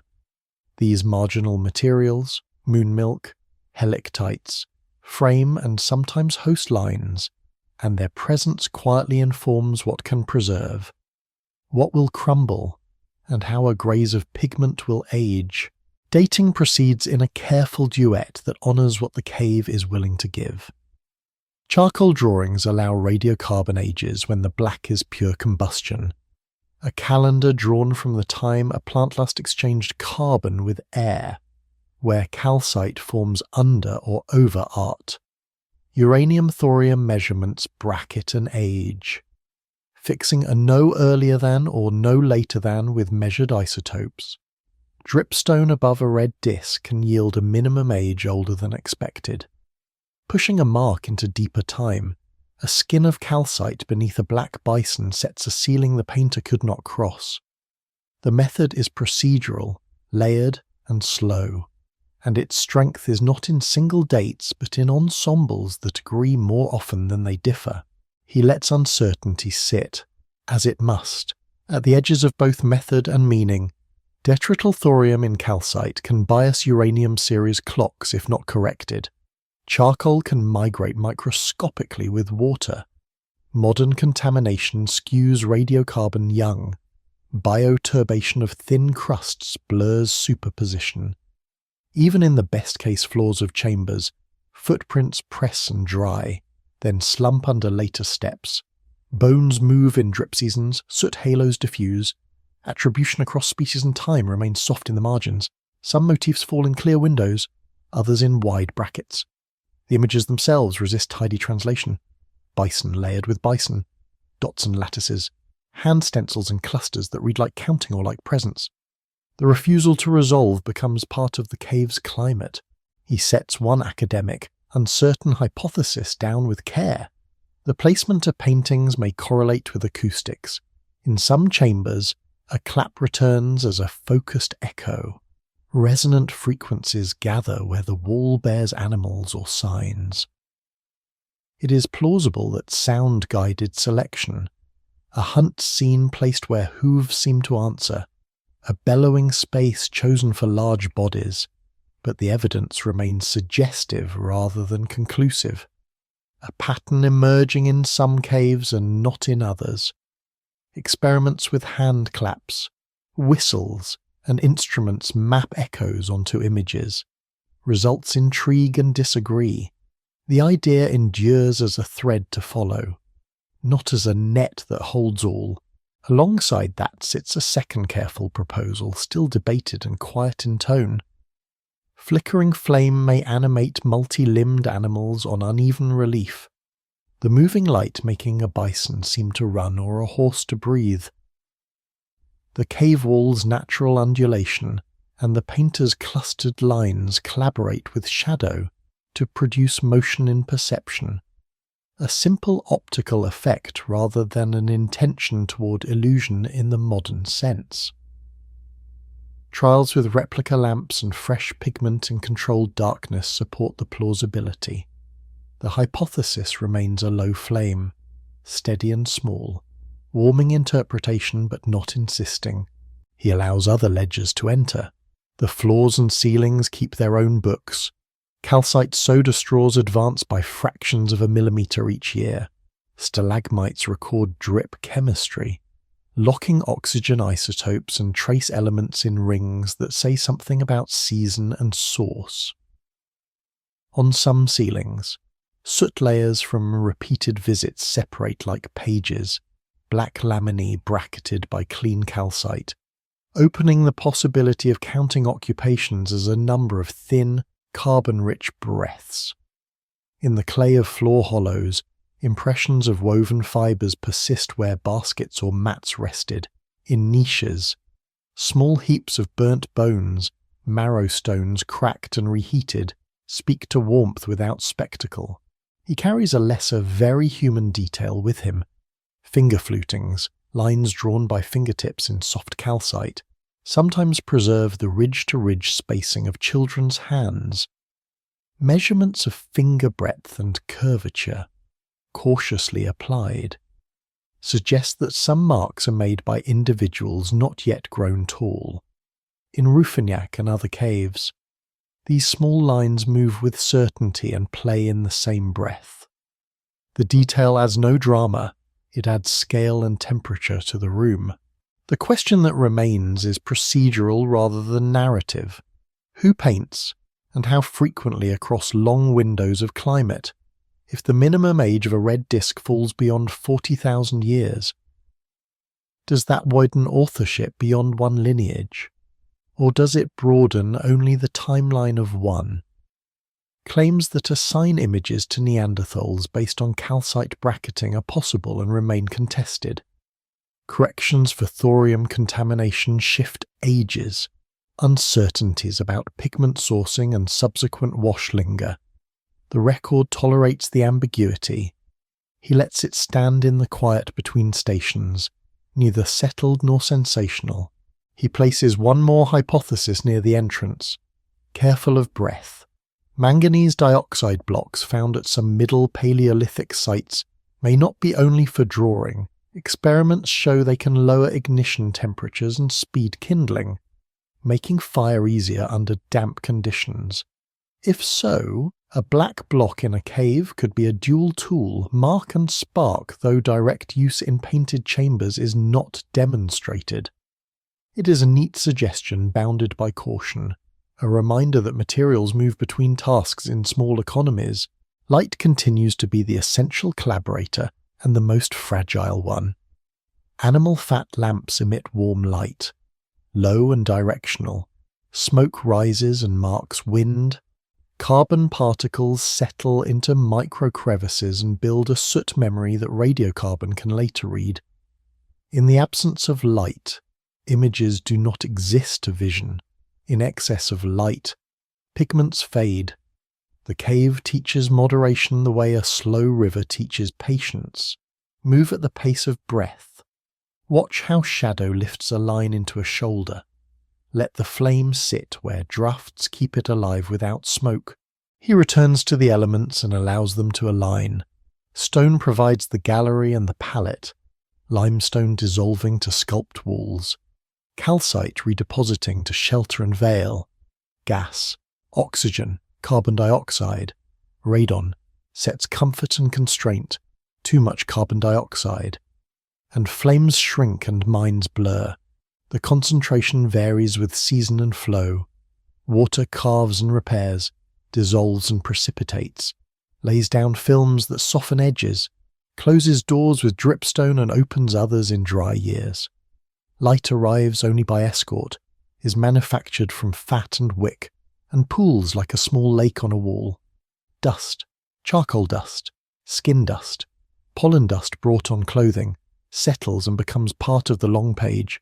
If a civilization were present before the ice takes deeper hold, caves would not necessarily be its halls, but they would be its durable rooms. The signatures would remain small. Soot laminae that stack in countable sheets, footprints that cross and recross with an order that suggests repeated visits in a season, pigment recipes that stabilize across sites, organized lampstone caches at thresholds where drafts favor flame. The cave, unsentimental, would keep those things if given stillness. and remove them if given water. He does not press for meaning beyond preservation. He lets the dark retain its light and carries forward the layered calm toward a colder reach where the edges of world and air will stiffen and then ease. He lets the scene cool, air turning thin and brittle, as if the breath itself grows heavier. The planet begins to move into a colder stance. The accepted fact is steady. About 12,900 years ago, the northern hemisphere slides into a sudden return of near-glacial conditions, a climate interval called the Younger Dryas. Temperatures in Greenland ice fall by several degrees within a human lifetime. Alpine glaciers advance again in mountains, tree lines drop, tundra spreads. The rhythm is abrupt. A cold pause inserted into a longer warming trend. The ice, which has been retreating, halts, regroups, and briefly renews its reach.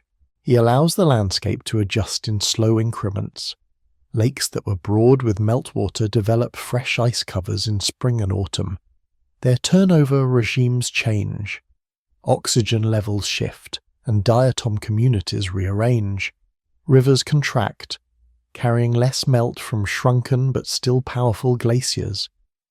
Herds of reindeer and horse track the altered vegetation, moving farther south into ranges where steppe once graded to forest. In North America, the Great Laurentide ice sheet stops shrinking and lingers, its southern lobes standing like walls against advancing warmth. In Europe, cool-loving herbs push outward into land that had been sprouting birch and pine. The transition is a reversal, not a collapse, but it is fast enough to register in both cause and memories. Ice cores show the event as a sharp step. Oxygen isotopes and trapped gas compositions bending in a matter of years. Lake varves, those annual couplets of light and dark sediment, also reveal the Younger Dryas as bands of fine clastics brought in by stronger winds and less vegetated slopes. In the tropics, speleothems alter their ratios. Oxygen and carbon showing drier intervals as monsoons weaken. The globe does not chill evenly, but it changes together, and its ledgers agree. A cold pulse returns before warmth resumes. A lesser-known detail hides in the pollen. In Western Europe, the spread of Artemisia, wormwood, and Chenopodiaceae marks open, windswept ground. Their grains are small, salt-tolerant, and durable, drifting long distances but peaking locally when soils lay bare. Around the Alps, juniper and dwarf birch colonize lower slopes. These are plants of resilience, their presence in cores and peat quietly testifying to cold and dry conditions that last about 1,200 years.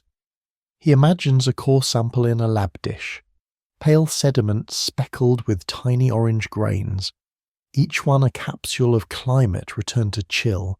Uncertainty rests where it always does. At mechanism, the accepted record is that the Younger Dryas happened. The unresolved question is why. Hypotheses multiply, and he allows them to sit without contest. One emphasizes meltwater from the waning Laurentide, discharged into the North Atlantic and altering thermohaline circulation. Fresh water caps the surface, reduces density, slows deep water formation, and weakens the northward heat conveyor. Another places weight on atmospheric patterns, the jet stream shifting south, storm tracks repositioned, monsoon systems altered by sudden cold in the north. A third suggests interplay with ice sheet dynamics themselves, internal oscillations that yield surges in discharge and alter feedbacks. The cause remains partly veiled, like a valve hidden behind opaque stone. He sets one academic, uncertain hypothesis gently forward. A group of researchers propose that extraterrestrial impact, perhaps a fragmented comet, deposited platinum-rich layers, microspherules, and burned biomass at the onset of the Younger Dryas. Evidence for such markers exists at scattered sites. Critics argue for terrestrial explanations, secondary processes, or contamination. The idea persists in journals, debated with care, attracting and resisting in equal measure. It remains on the table but not at its centre. The cooling is real whether or not fire fell from the sky. A quieter mystery lingers in regional differences. In the southern hemisphere, ice cores show muted or even opposite signals. Warmth in Antarctica as the north chills. This bipolar seesaw fits the idea of ocean conveyor adjustment. But its details remain soft. How quickly can heat be stored and released at depth? How do winds reinforce or buffer these changes? Models sketch possibilities. Sediments whisper hints. The rhythm is broad, the timing of each step still open. He holds a small, vivid detail in hand. Insects pressed into Varve laminae during the Younger Dryas, at Lake Suigetsu and elsewhere. Midges and chironomids leave head capsules whose species distributions betray water temperatures. In cold intervals, cold-tolerant species dominate. There remains fine and reddish-brown under microscope light.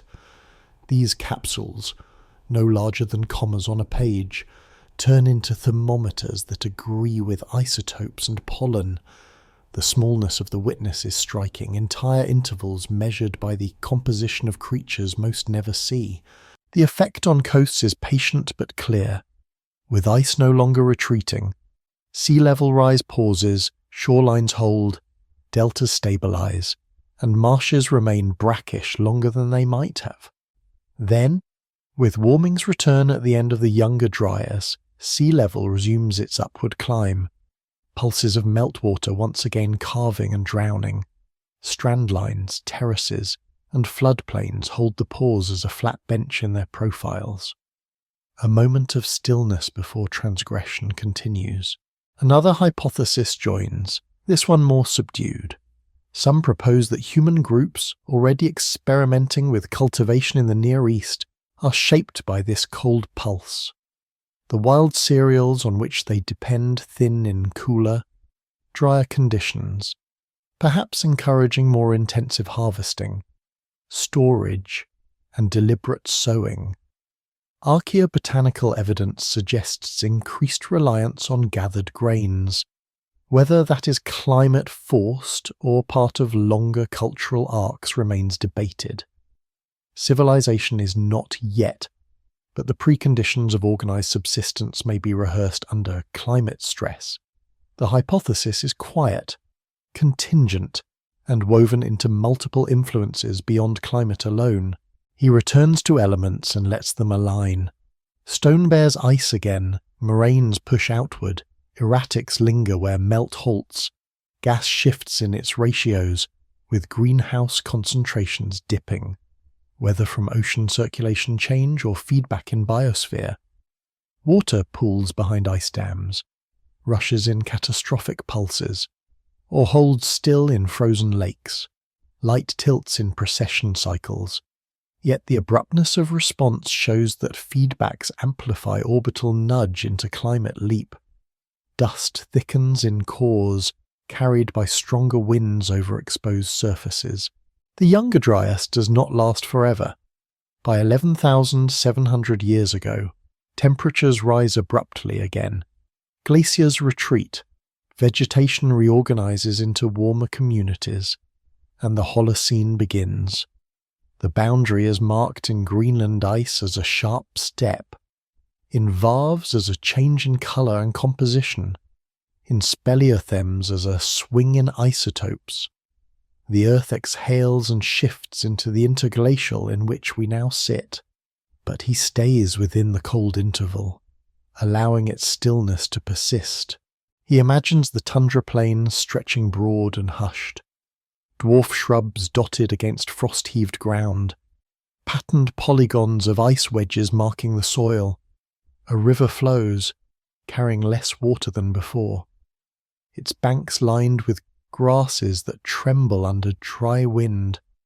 Reindeer move in low arcs across the horizon, their hooves striking frost-hard ground with small, hollow sounds. The air itself feels dense, and the horizon sharp. It is not apocalypse, not spectacle, only pause, a cold inhalation of the planet before it releases warmth once more.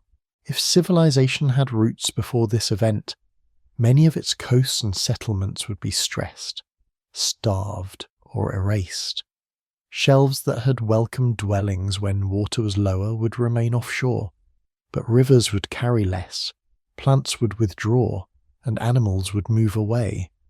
Some knowledge could persist, fire, storage, roots, but much would disperse. The record we can read is climate, not cities. Pollen shifts, isotopes bending, varves stacking, ice lingering. He leaves the Younger Dryas as it is, abrupt, global, real, unresolved, and lets the cold extend across the section like a plain of silence.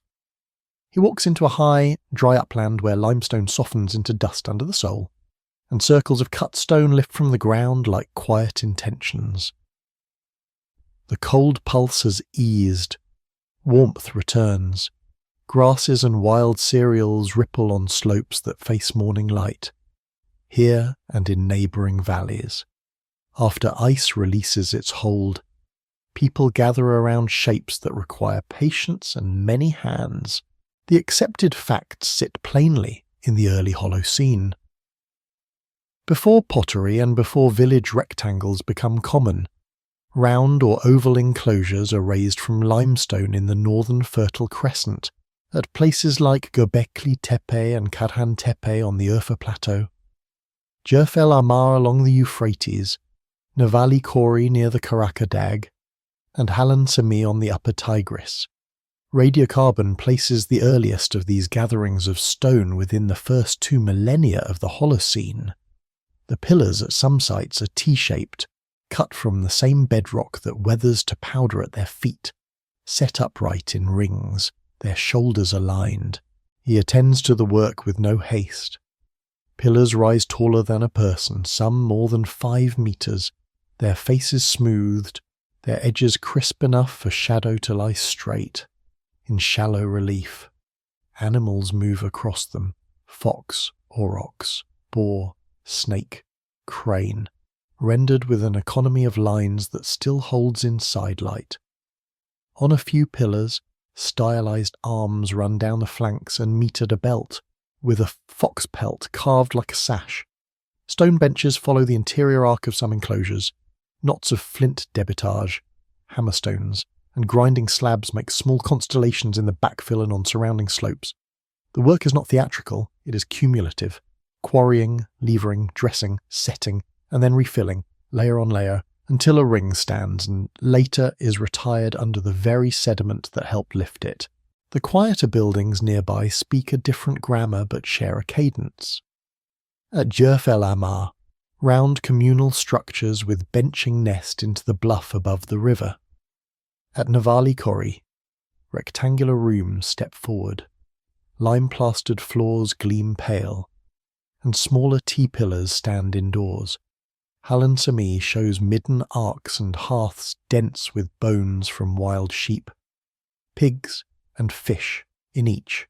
The ordinary and the deliberate coexist, daily refuse beside sculpted stone, cutting and grinding beside a room that seems set apart. The accepted process tying this together is simple. After the Younger Dryas ends, human groups in these uplands and valleys intensify their use of wild cereals and herdable animals, experiment with tending and corralling, and invest labour into places made to gather people. A lesser-known detail glows at ankle height. Terrazzo-like lime plaster floors made by heating limestone until it flakes and then slaking it to make a smooth, hard surface, appear early in these buildings. The chemistry is mundane and exact. Calcium carbonate drives off gas under heat, becomes quicklime, drinks water, and then recarbonates into a pale stone skin, but its implication is heavy. Fuel must be collected, fires must be hot and sustained, and many baskets of slaked lime must be carried and spread under a lamp. The finished surface reflects with a faint, milky sheen. A floor becomes a record of intention as much as a place to stand. He lets uncertainty take its seat without raising voice. Purpose is not fixed by relief carving alone.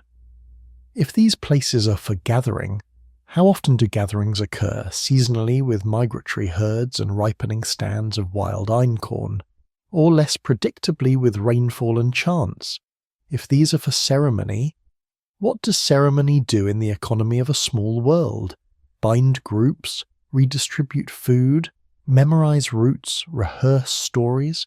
If these are for the dead, why do bones and offerings rarely settle in formal order beneath the pillars?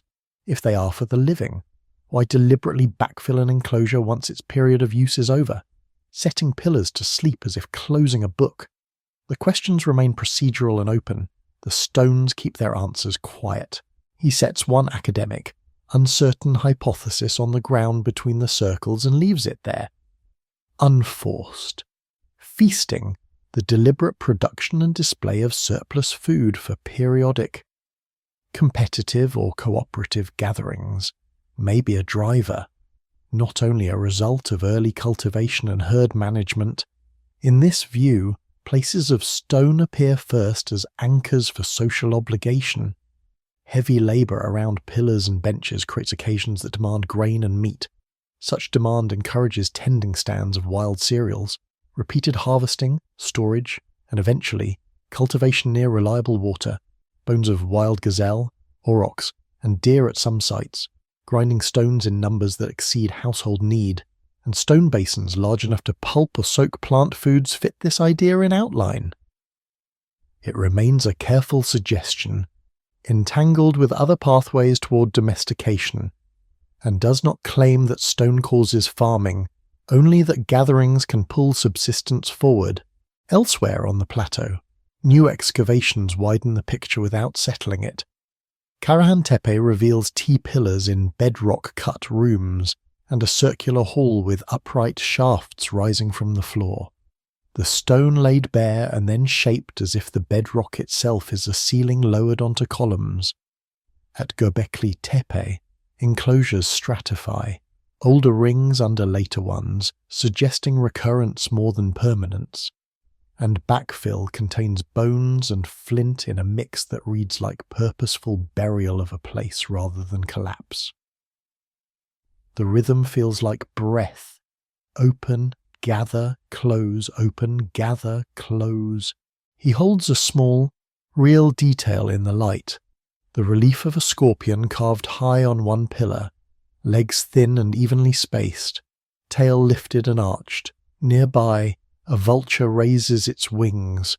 A headless figure lies horizontal. A fox runs in profile.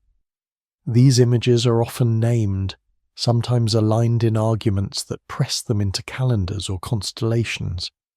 But he allows them to remain simply what they are, detailed animals and symbols cut by steady hands on pale limestone. Their surfaces catching the coolest light in early morning, interpretation sits downstream, careful and contested. The texture of the cuts is upstream and certain. Another ledger is the plant and animal record that threads the stones. Wild einkorn and barley spikelet bases. Goat and sheep bones with ages that suggest early human control. Fish vertebrae from rivers not far off. Together they outline subsistence in transition. At Kayonu and later at Catalhoyuk to the west. House densities and middens swell. At Jericho, a stone tower rises with a stair inside. Its masonry regular in soft arcs. The narrative remains continuous and non-dramatic. Small groups practice more fixed routines, more storage, more return to the same places. The pillars on the Urfa Plateau feel like a hinge, architecture arriving before pottery, before sown fields are routine, before herds are fully domestic, yet already demanding calendars of labour and cooperative habit. He lets one quiet mystery persist where it belongs, the backfilling, to retire an enclosure by filling it with stone, bone, and sediment is to perform a lasting edit. Was it to stabilize pillars? To protect images? To close access? Tests of the fill show rapid deposition rather than slow drift. Materials inside differ from those outside. The act looks intentional, but its intention remains unstated. The site becomes both archive and self-burial. Toward the edge of this upland, Winter rain gathers in shallow soils and runs toward plains. Karakodag stands to the northeast, a massif that later genetic studies will point to as a cradle of domesticated einkorn. Whether its foothills already host tending in the earliest enclosures remains part of a broader debate. He does not press that connection beyond what is steady. Wild stands grow here now as they did then. People who know their seasons can harvest heavy grains. Knowledge accumulates.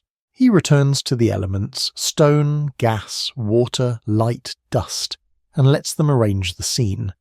Stone offers bedrock that cuts clean, pillars that hold shadow, and soft chalk that turns to lime under heat. Gas, carbon dioxide, leaves limestone in kilns and returns slowly to plaster as it hardens. Other gases carry the scent of fires and the breath of many bodies into closed spaces. Water arrives in winter, pools in basins, hydrates lime, feeds stands of wild cereals, and is stored in jars of stone and baskets of fibre. Light is angled and rationed, dawn and dusk on reliefs, lamplight on benches, a midday that flattens all carving into a single plane. Dust is the fine residue of quarrying and grinding, the thin veil that settles on belts and fox pelts carved in high relief until a hand brushes it away. If knowledge persists from before the ice's last breath, it likely persists here as memory of places and seasons rather than as carried monuments. Which slope ripens first? Which valley holds winter sun? Which quarry face breaks to the right thickness? Which spring lasts through August? The stones that remain are the durable sign of gatherings.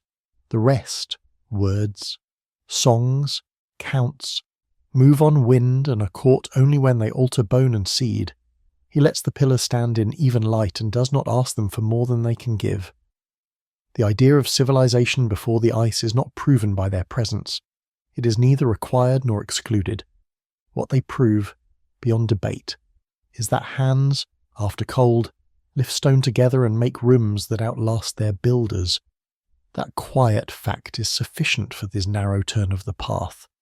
He lets the argument soften until only procedures remain, the way a coastline becomes contour lines when the tide is far out. The accepted ground is plain. Most of the world's Pleistocene shorelines now lie offshore, under as much as 120 meters of water. Preservation there is selective, and discovery follows technology. Sea level rises after the last great cold, and with it the transgressive plane reworks the very zone people would most likely use. Beach, marsh, lagoon, ravinement trims dunes, storm waves lift and sort, tidal currents plane the upper bed. If evidence exists, it rests where energy weakens, behind bars, inside estuaries, in drowned caves, beneath quick muds. Confronted with this geometry, the archive grows quiet. Absence increases simply because water prefers certain work. He lowers the gaze into methods that replace speculation with mapping. Multibeam bathymetry sweeps the seafloor into colour-coded hills and hollows. Chirp and sparker profilers sound beneath the skin to show buried channels. Filled lagoons and paleosols are soft, grey bands, on some shelves. 3D seismic volumes, originally gathered for energy exploration, reconstruct entire landscapes. Braided rivers, oxbows, dune fields, and peat bodies imaged within cubes of data. The accepted process is technical and unromantic. Interpret reflectors, cross-check cores, tie horizons to sea level curves, then draw cautious maps of places worth a diver's time. Results keep accumulating in long draws, transects, cores, thin sections, but they do not shout. A lesser-known detail glows blue in a tray of wet sediment. Where bones or wood lie in anoxic, iron-rich muds, crystals of vivianite can grow, pale at first, then deepening to azure as they oxidize in air. The mineral forms silently, a phosphate-catching iron at a pH the mud itself manages. To the hand, it is slick. To the microscope, it is a starburst inside pores. Its presence is not a spectacle. It is a chemical admission that organic matter once rested long and still. In drowned peats and estuary fills, a dusting of blue on a splinter of wood can be the gentlest signal that preservation has begun to lean our way. Uncertainty sits across from these tools and keeps the tone even. Sampling is sparse across large shelves. Mobile sands bury one horizon and expose another within seasons. Isostatic tilts mean that a global sea level story becomes a local slope, lifting one coast while another subsides. Radiocarbon clocks drift toward their limits where older muds lie, and shell ages complicate calendars with reservoir effects from water's pour in new carbon.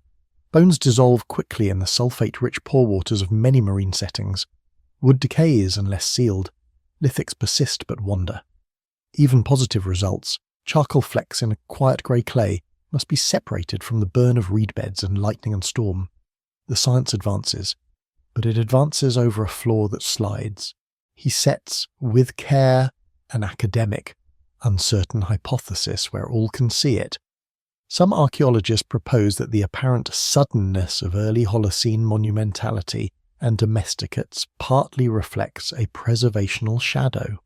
Social complexity increases gradually along late Pleistocene coasts in ways that lean on perishable materials and lightly built fishery and foraging infrastructures. When seas return, those contexts drown and abrade. When warmth restores capacity inland, stone and plaster rise, and the archaeological record appears to leap. In this view, the leap is an artifact of the shelf's erasure rather than a genuine discontinuity in habit. The idea is not a claim of cities before fields, it is a bias correction, testable in pieces through focused seafloor survey near paleo-estuaries, microdebitage halos in drowned caves, and geochemical residues in estuarine muds. It remains provisional, attractive because it explains a pattern and restrained because evidence is thin. A second, quieter proposal sits beside it. Predictive models, combining glacial isostatic adjustment, paleotopography, and viewsheds from freshwater sources, may forecast where repeated use is most likely on a given shelf.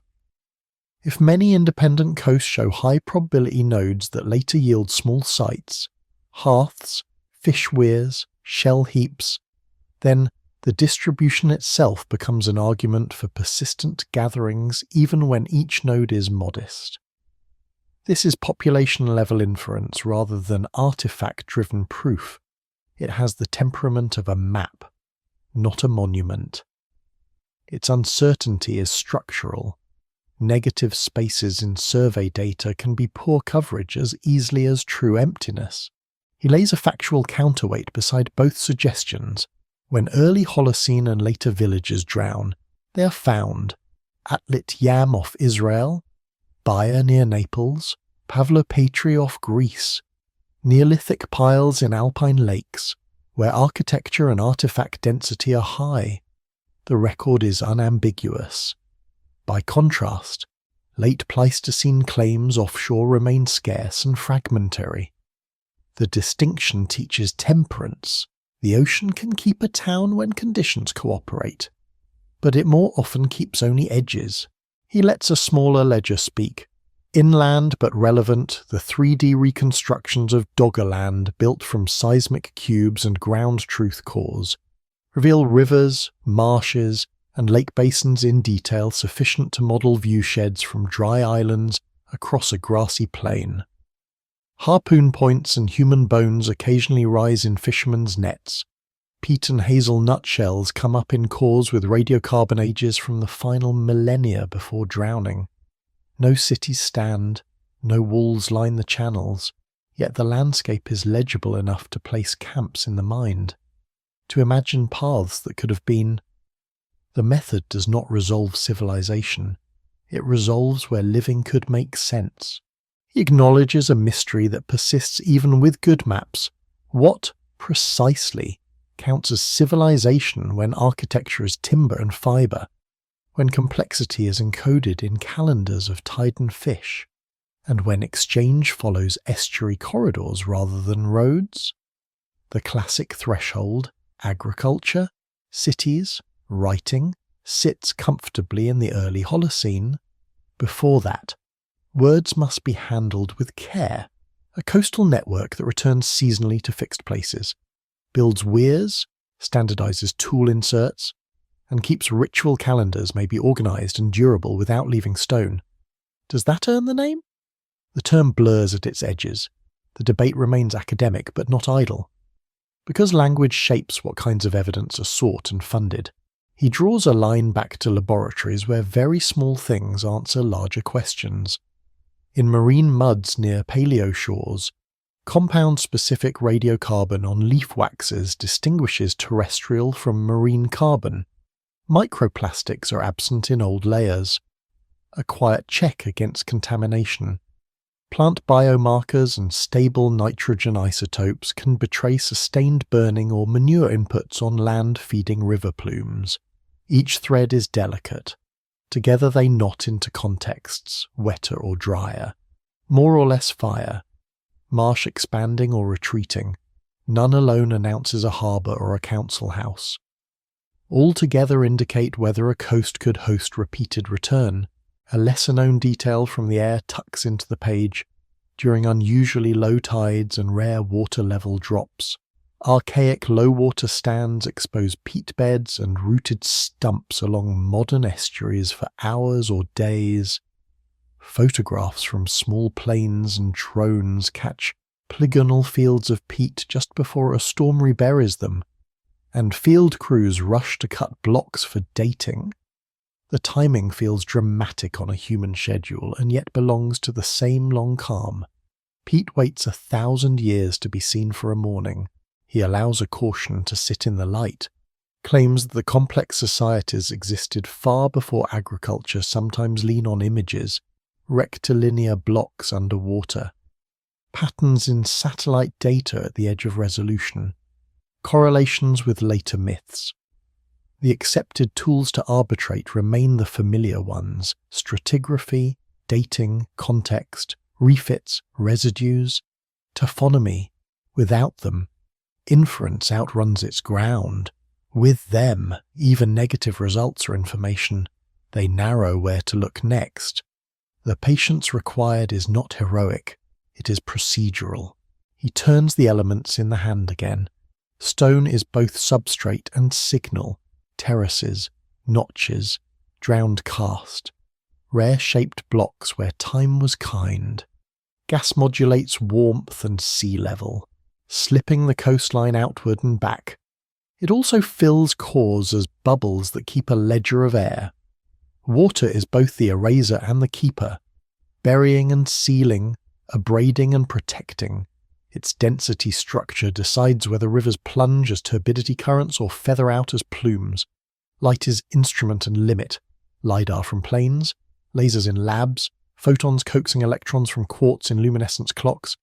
Dust is courier and disguise, crossing basins as loess or diatom powder, settling over sites and smoothing them into anonymous plains until a cora's tube interrupts the drift. If a civilization thrives before the ice's last sway, it does so in ways tuned to shelves and estuaries, tied to tides, seasonal, light on stone, heavy on skill. Its afterimage would be statistical more than monumental. Probability peaks along drowned coasts, repeated small sites at predicted nodes, residues and halos rather than walls. The case would grow like a slow delta, grain by grain, built by many hands, open to erosion and revision. He accepts that such a case may never rise above ambiguity, and accepts also that ambiguity is an honest climate for questions this old. The mind lets the map dim until only the broadest features remain. A faint river net beneath sand, a blue dusting on wood, a curve of peat seen at low tide. From here, the record will turn outward, to voices that carry memory in other forms, stories of water crossing land and land crossing water, and he will let those echoes be held with the same restraint as stone. He turns from stone back to voices and lets them move like slow water through the room. Coastlines are archives in 2 languages, one written in terraces and notches, the other in stories that travel mouth to ear across long distances of time. The accepted fact that frames this reach is simple and steady. Since the last great cold, the ocean has risen roughly 120 meters, pausing and pulsing, redrawing the edges of continents and islands. Rivers adjust, deltas retract, barrier chains migrate, and shelves that were once meadows slip beneath waves. Where people live near water, they live with change. Where memory is carried by speech, change is carried in narrative. He listens to a shore where story and sediment meet, in northwest Europe. An older seafloor slumps, Storegga, sending a wall of water across the North Atlantic margins about 8,200 years ago. The event leaves quiet material signatures, sand sheets in peat, marine diatoms stranded above present storm reach, shells out of place along Scottish and Shetland coasts. None of it is dramatic in the hand. Thin, clean sand laid abruptly over dark organic mud. But the pages align. On other shores, legends speak softly of a wave that arrives without wind. He does not press for one-to-one mapping. He lets the sand be what it is, and the memory be what it can hold. A lesser-known detail glows with the precision of the calendar. Along the Pacific Northwest of North America, cedar posts rot in subtidal muds. Peat drops suddenly at river mouths, and a sheet of sand lies within marsh stratigraphy, a signature of a tsunami in the year 1700. Tree rings narrow and then resume. Japanese officials, far across the ocean, record an orphan wave that strikes in winter with no local quake. The Cascadia subduction zone has slipped. Oral traditions from coastal nations tell of ground that shakes and water that runs out before it returns high and fast. The convergence of lines, rings, records, sand, and story does not require theatre to persuade. It rests on the quiet agreement of independent ledgers. Elsewhere, the conversation is about slowness rather than suddenness. In Australia, elders tell of places where land once lay dry, now beneath the sea. The outlines of former coasts, reefs remembered as headlands, channels named where boats now pass over blue. Geology offers its own slow script. After 20,000 years ago, shorelines advance inland at rates a person can watch across a life. Meters each year in some places, decimeters in others, pausing in benches, then stepping again. The hypothesis that such oral maps carry Holocene sea level rise has been advanced with care. Locations in story align with relic shorelines and drowned channels. Plant and animal markers in the narratives suit the ecologies those coasts once held. The claim is not that words survive unchanged for millennia. It is that communities can update a map in song and keep its frame long enough to bridge the shelf's retreat. Uncertainty arrives as it should, modest and central. How long can detail persist in spoken form without writing what is lost, what is added? As grandparents teach grandchildren to point from promontory to reef and name the channel between. Memory compresses time. Different events braid together. Metaphors expand to carry instruction. In flood stories across many regions, delta plains, fjords, coral archipelagos, rising water and sudden water take on similar shapes in the telling. The stratigraphy beneath is not ambiguous. One layer is storm, one is tsunami, one is transgression. The narratives above may fuse these into a single, more general caution. The sea can cross land, land can cross sea. Keep your roots in mind. He sets one academic, uncertain hypothesis on the table and leaves it unforced. The Black Sea deluge proposal suggests that, as the global ocean rose, Mediterranean waters cascaded through the Bosporus into a then lower Black Sea basin around the early 6th millennium BCE. Perhaps rapidly enough to sound like thunder and advanced shorelines in human time. Seismic profiles, submerged shorelines, and shell ages have been used to argue both for a sudden transgression and for a slower, staged rise. The debate is energetic and careful, and it will remain so while dates and local histories are tightened. He holds it here as a case study in how sediment, topography, and narrative can be asked the same question and offer different tempos in reply. Another hypothesis sits nearby with a quieter posture. Geomythology proposes that some long-told accounts of floods, landslides, volcanic fires, and ground waves are accurate memories of real events, kept as teaching tools and place maps inside tradition. The method does not search for monsters, it asks whether a story's geography, sequence, and consequences fit known hazards. In alpine valleys where rockfalls are common, tales of moving stone point to scarps that datable lichen crowns confirm are centuries old. On islands with active cones, chants place taboo boundaries in arcs that match lahar paths. The approach is neither credulous nor dismissive, it is procedural, and it accepts that many stories are mixtures of hazard, ethics, and route finding. He attends to the smallest materials that let narratives and strata touch. In a peat cut near an estuary, there is a clean seam, marine sand sharp against fibrous black muck, containing foraminifera that could only have arrived by saltwater at speed. Above and below, pollen shifts, marsh grasses give way to reed, upland trees thin briefly. In one place, a thin layer of charcoal caps the sand as fires lit to clear debris or to tend cooking places follow the great wash. In another, the sand rests sterile and is sealed by quiet mud. These are not loud discoveries. They are commas and dashes in a sentence about water crossing threshold. He lets a lesser human-scale detail in. Along low coasts, people sometimes mark height with simple means, a ring cut on a post, a notch in a doorway, a generation later. When a flood arrives higher than its predecessor, a new ring is cut, a new notch notched, doors are replaced, posts rot, but stone sills keep faint wear polishes at different levels, and under microscope light the lower polish carries older grit, the upper a newer one. It is a private ledger that rarely lasts long, yet where it does, it pairs quietly with river gauging in strata nearby. The mystery that remains across traditions is not whether water moves always and everywhere it does, but how different scales of movement become one in memory. A wave that crosses a field in an hour, a shoreline that crosses a valley in a century. Both are flood in speech. Both require decisions.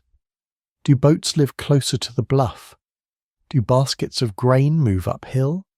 Is there a rock with a notch by which to judge return? The precision of stratigraphy will not answer these choices. The precision of story will not replace stratigraphy.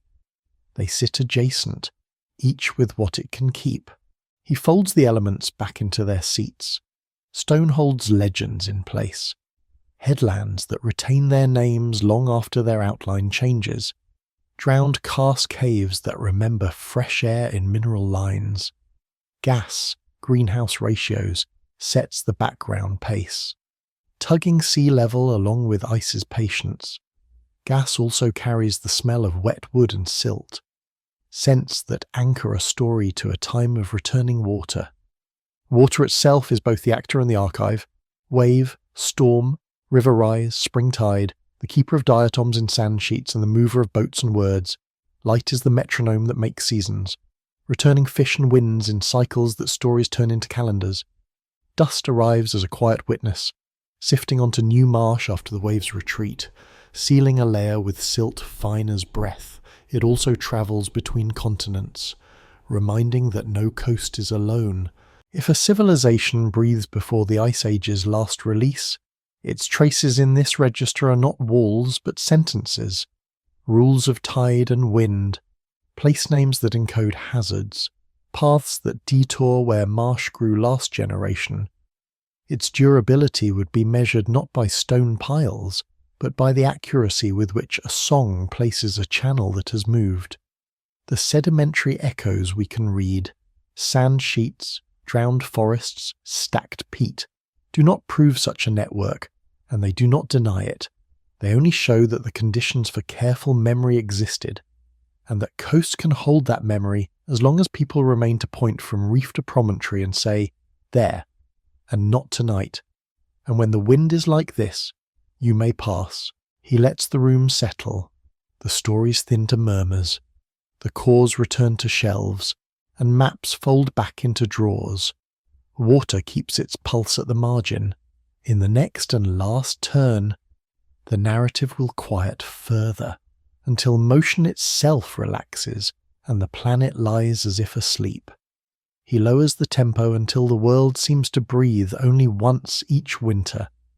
Ice settles on a high ground and leans outward in slow, continuous motion, a weight that moves like stone learning to flow. The scene is not catastrophe, it is architecture. Domes where snowfall exceeds melt, margins where ablation thins and crevasses open, a plain of blue-white that translates snowfall into river, then into sea, then back to cloud. The accepted process is spare and unornamented. Ice deforms internally by creep. Basal shear drags on beds of till and rock. Subglacial water reorganizes itself along pressure gradients. Sometimes in thin films, sometimes in channels cut upward into the ice. Where the bed offers soft sediment, it yields in deformation. Where it offers hard knobs, regulation presses melt round the obstacles and refreezes in their lee. Nothing hurries. The system composes itself in gradients, not events. He lets the surface answer in small proofs. Wind combs snow into sastrugi that stand like low. Hard waves, katabatic flows pour off domes and sharpen the air until it rings. Below ice falls, banded ogives stripe trunk glaciers with yearly undulations. Pale dark pale, a rippled ledger of seasons passing beneath a frozen cataract. In periglacial ground far from the ice's edge. Frost heave arranges stones into polygons and stripes. Ice wedges grow, their thin hoar layers soldering winter to winter in V-shaped archives that will later thaw and slump. Drumlins align where ice once slid on soft beds, their teardrop shapes pointing the direction of vanished flow. Eskers lift as sinuous ridges where subglacial rivers once ran. Sand and gravel frozen into place when water withdrew and the roof collapsed. These are not dramatic signatures. They are the quiet handwriting of mass and temperature. A lesser-known detail moves within the ice itself. Deep in cold, high-pressure horizons, the air trapped as bubbles during fernification changes its state. At depth, bubbles are no longer bubbles. They pass into clathrate hydrates, air caged in ice, so that a core lifted to the surface can pop and hiss as pressure falls. Voices of ancient atmospheres uncaged grain by grain. Technicians stand over split cores in chilled rooms and watch tiny fractures silver outward as clathrates revert. Careful to measure gas without losing it to the room. The transition is chemistry set to a metronome of depth, a subtle accounting that must be done before the record can be read. Uncertainty sits at the bed, where sight seldom goes, the form and tempo of subglacial drainage, distributed films that weep across broad beds, linked cavities that open and shut with the daily melt, Roethlisberger channels that incise upward in the ice, change through seasons and through centuries. How these reorganizations scale to sudden speed-ups or slowings of whole ice streams remains only partly shown, glimpsed in modern measurements and model worlds. When lakes accumulate beneath kilometers of ice and release in Jockelhlaups, they leave broad, low scars and sanders downstream. When they drain invisibly beneath grounded margins, their marks are subtler, more inference than engraving. The mystery is practical rather than theatrical. How do small water decisions sum to large ice consequences? He sets an academic, uncertain hypothesis upon the white table and lets it rest. Dust and darkening may help pace the ends of ice ages. In this view, glacial aridity lofts more fine particles, the wind lays them on ice, albedo drops, melt seasons lengthen, feedbacks amplify. Drawing termination forward once orbital nudges align. In Greenland cores, dust rises in cold and falls in warm. On alpine fern, soot and mineral films are seen to lower reflectance. Yet the scale and timing of these effects at continent size remain under debate. The suggestion is a feedback, not a cause by itself, and it keeps dust braided with light as a quiet lever rather than the principal gear. He brings another small ledger to the surface of the ice, this one alive.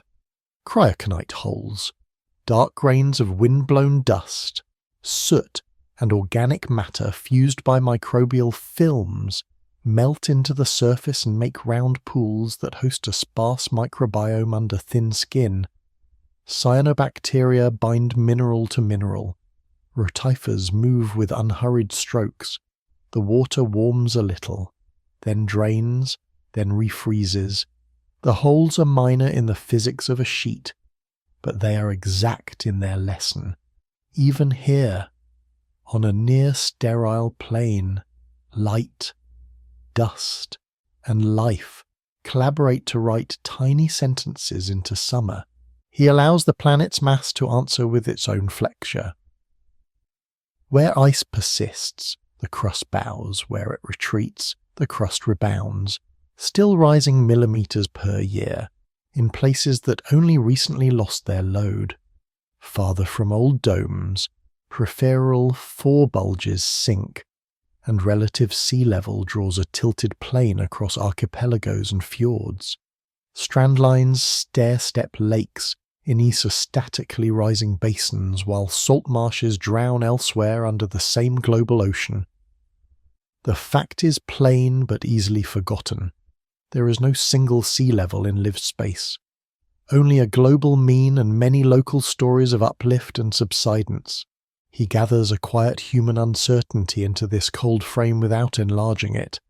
If durable social complexity once concentrates on shelves and river mouths before the deepest cold relaxes, its material edges would meet ice and sea in the most vulnerable zones. Glaciers plain terraces, periglacial rivers braid and rework, advancing seas abrade and bury.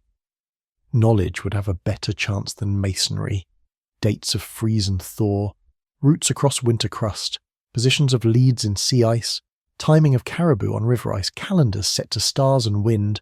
Such knowledge can pass through long winters. Its tools, wood, fibre, bone, do not. The absence we meet under ice and beyond is therefore ambiguous. It can be emptiness. It can be erasure. A second debated hypothesis remains at the carving front. Quiet but present in marine ice sheets. Some modelers invoke ice cliff failure and hydrofracture to explain retreats that occur too quickly for basal melt alone. In that reading, tall cliffs at grounding lines cannot support themselves. Surface meltwater finds crevasses and opens them to the sea. The margin fails, then steps inland to shallower slopes. The idea is under active test, bridled by field limits and by the difficulty of scaling short-lived physics to century spans. He sets it down here not to forecast, but to acknowledge that even in a world of patience, edges can still move quickly. He returns to small textures that hold the ear near the ground. In winter night under clear air, surface hoar grows on snow as fern-like crystals that ring faintly under boot and then collapse into fragile crust at dawn. In summer, meltwater flickers in thin films and immediately refreezes in shade, making a shell that cracks like porcelain under fingertip.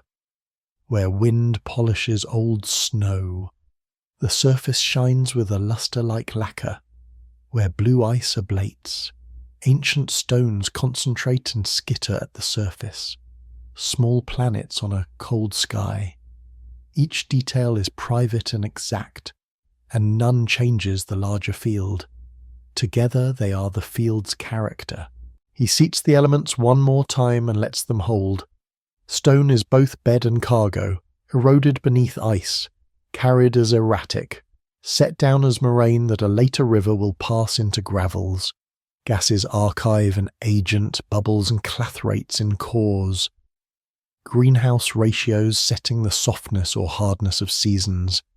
Water is phase and root, snow, fern, ice, melt, vapour, binding gravity to heat. Carving eskers below and gives above.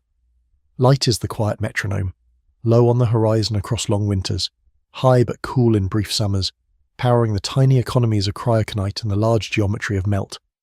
Dust crosses borders without passport, setting tone on snow, feeding microscopic life, and reminding that distant deserts and glaciers speak in a single sentence. He lets motion fade until it is only the motion of a shadow over Sastrugi.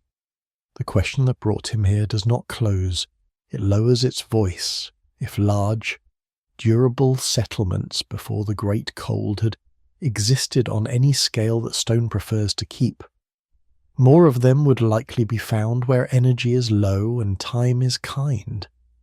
If complexity instead lived light and seasonal on shelves and marshes, it will remain a possibility supported by edges, not by centres. The record he has walked through does not pronounce, it leans. It leans toward patience, toward bias acknowledged, toward archives that prefer wind, ice, and river to rope and reed. In the stillness, he accepts that the planet's largest library is not written to be read easily. It is written in fluency with cooling and warming, with gravity and viscosity, with the patience of clathraites and the brief life of a cryoconite pool. He leaves the ice with the sound of wind low against the surface, and the faint hiss that cores make when they remember air. The path ahead holds only slowness now. Motion thins, words thin. The last pages will not advance the argument, they will lower it toward rest. The voice that has been steady all along now drifts slower, as though each phrase is carried on the long exhale of the planet itself. No more movement is traced, no more questions are opened. The air quiets around simple elements, stone, water, air, light and dust, each settling into stillness as if they were never in conflict, never in haste. The ice is no longer advancing nor retreating, it simply rests, as night rests upon a quiet field. He lingers on the hush of distances. A seafloor lies undisturbed beneath miles of water. A plain of low S sleeps under a veil of grass. Mountains eroded to roots hold silence where rivers once cut. The earth itself is not waiting, it is simply present, unmoving in the human sense of time. Breath softens, pace slows, and the words carry less weight with each step. They no longer hold explanations or hypotheses, they carry only rhythm, like waves that smooth sand again and again without urgency. Even mysteries, those fragments that remained unresolved, fade into a kind of acceptance. The unsolved is not a wound, but a form of rest, a reminder that incompletion is natural. A lost shelf beneath the sea, a vanished climate signal, a silence in the archive. Each is left where it lies, untouched. The rhythm loosens further, sentences shorten, space opens between them. The world becomes elemental once more. Stone, water, light, dust, air, each drifts apart into darkness, and then into nothing at all. The voice falls to a whisper and the path comes to its end. No conclusion, no last word, only stillness,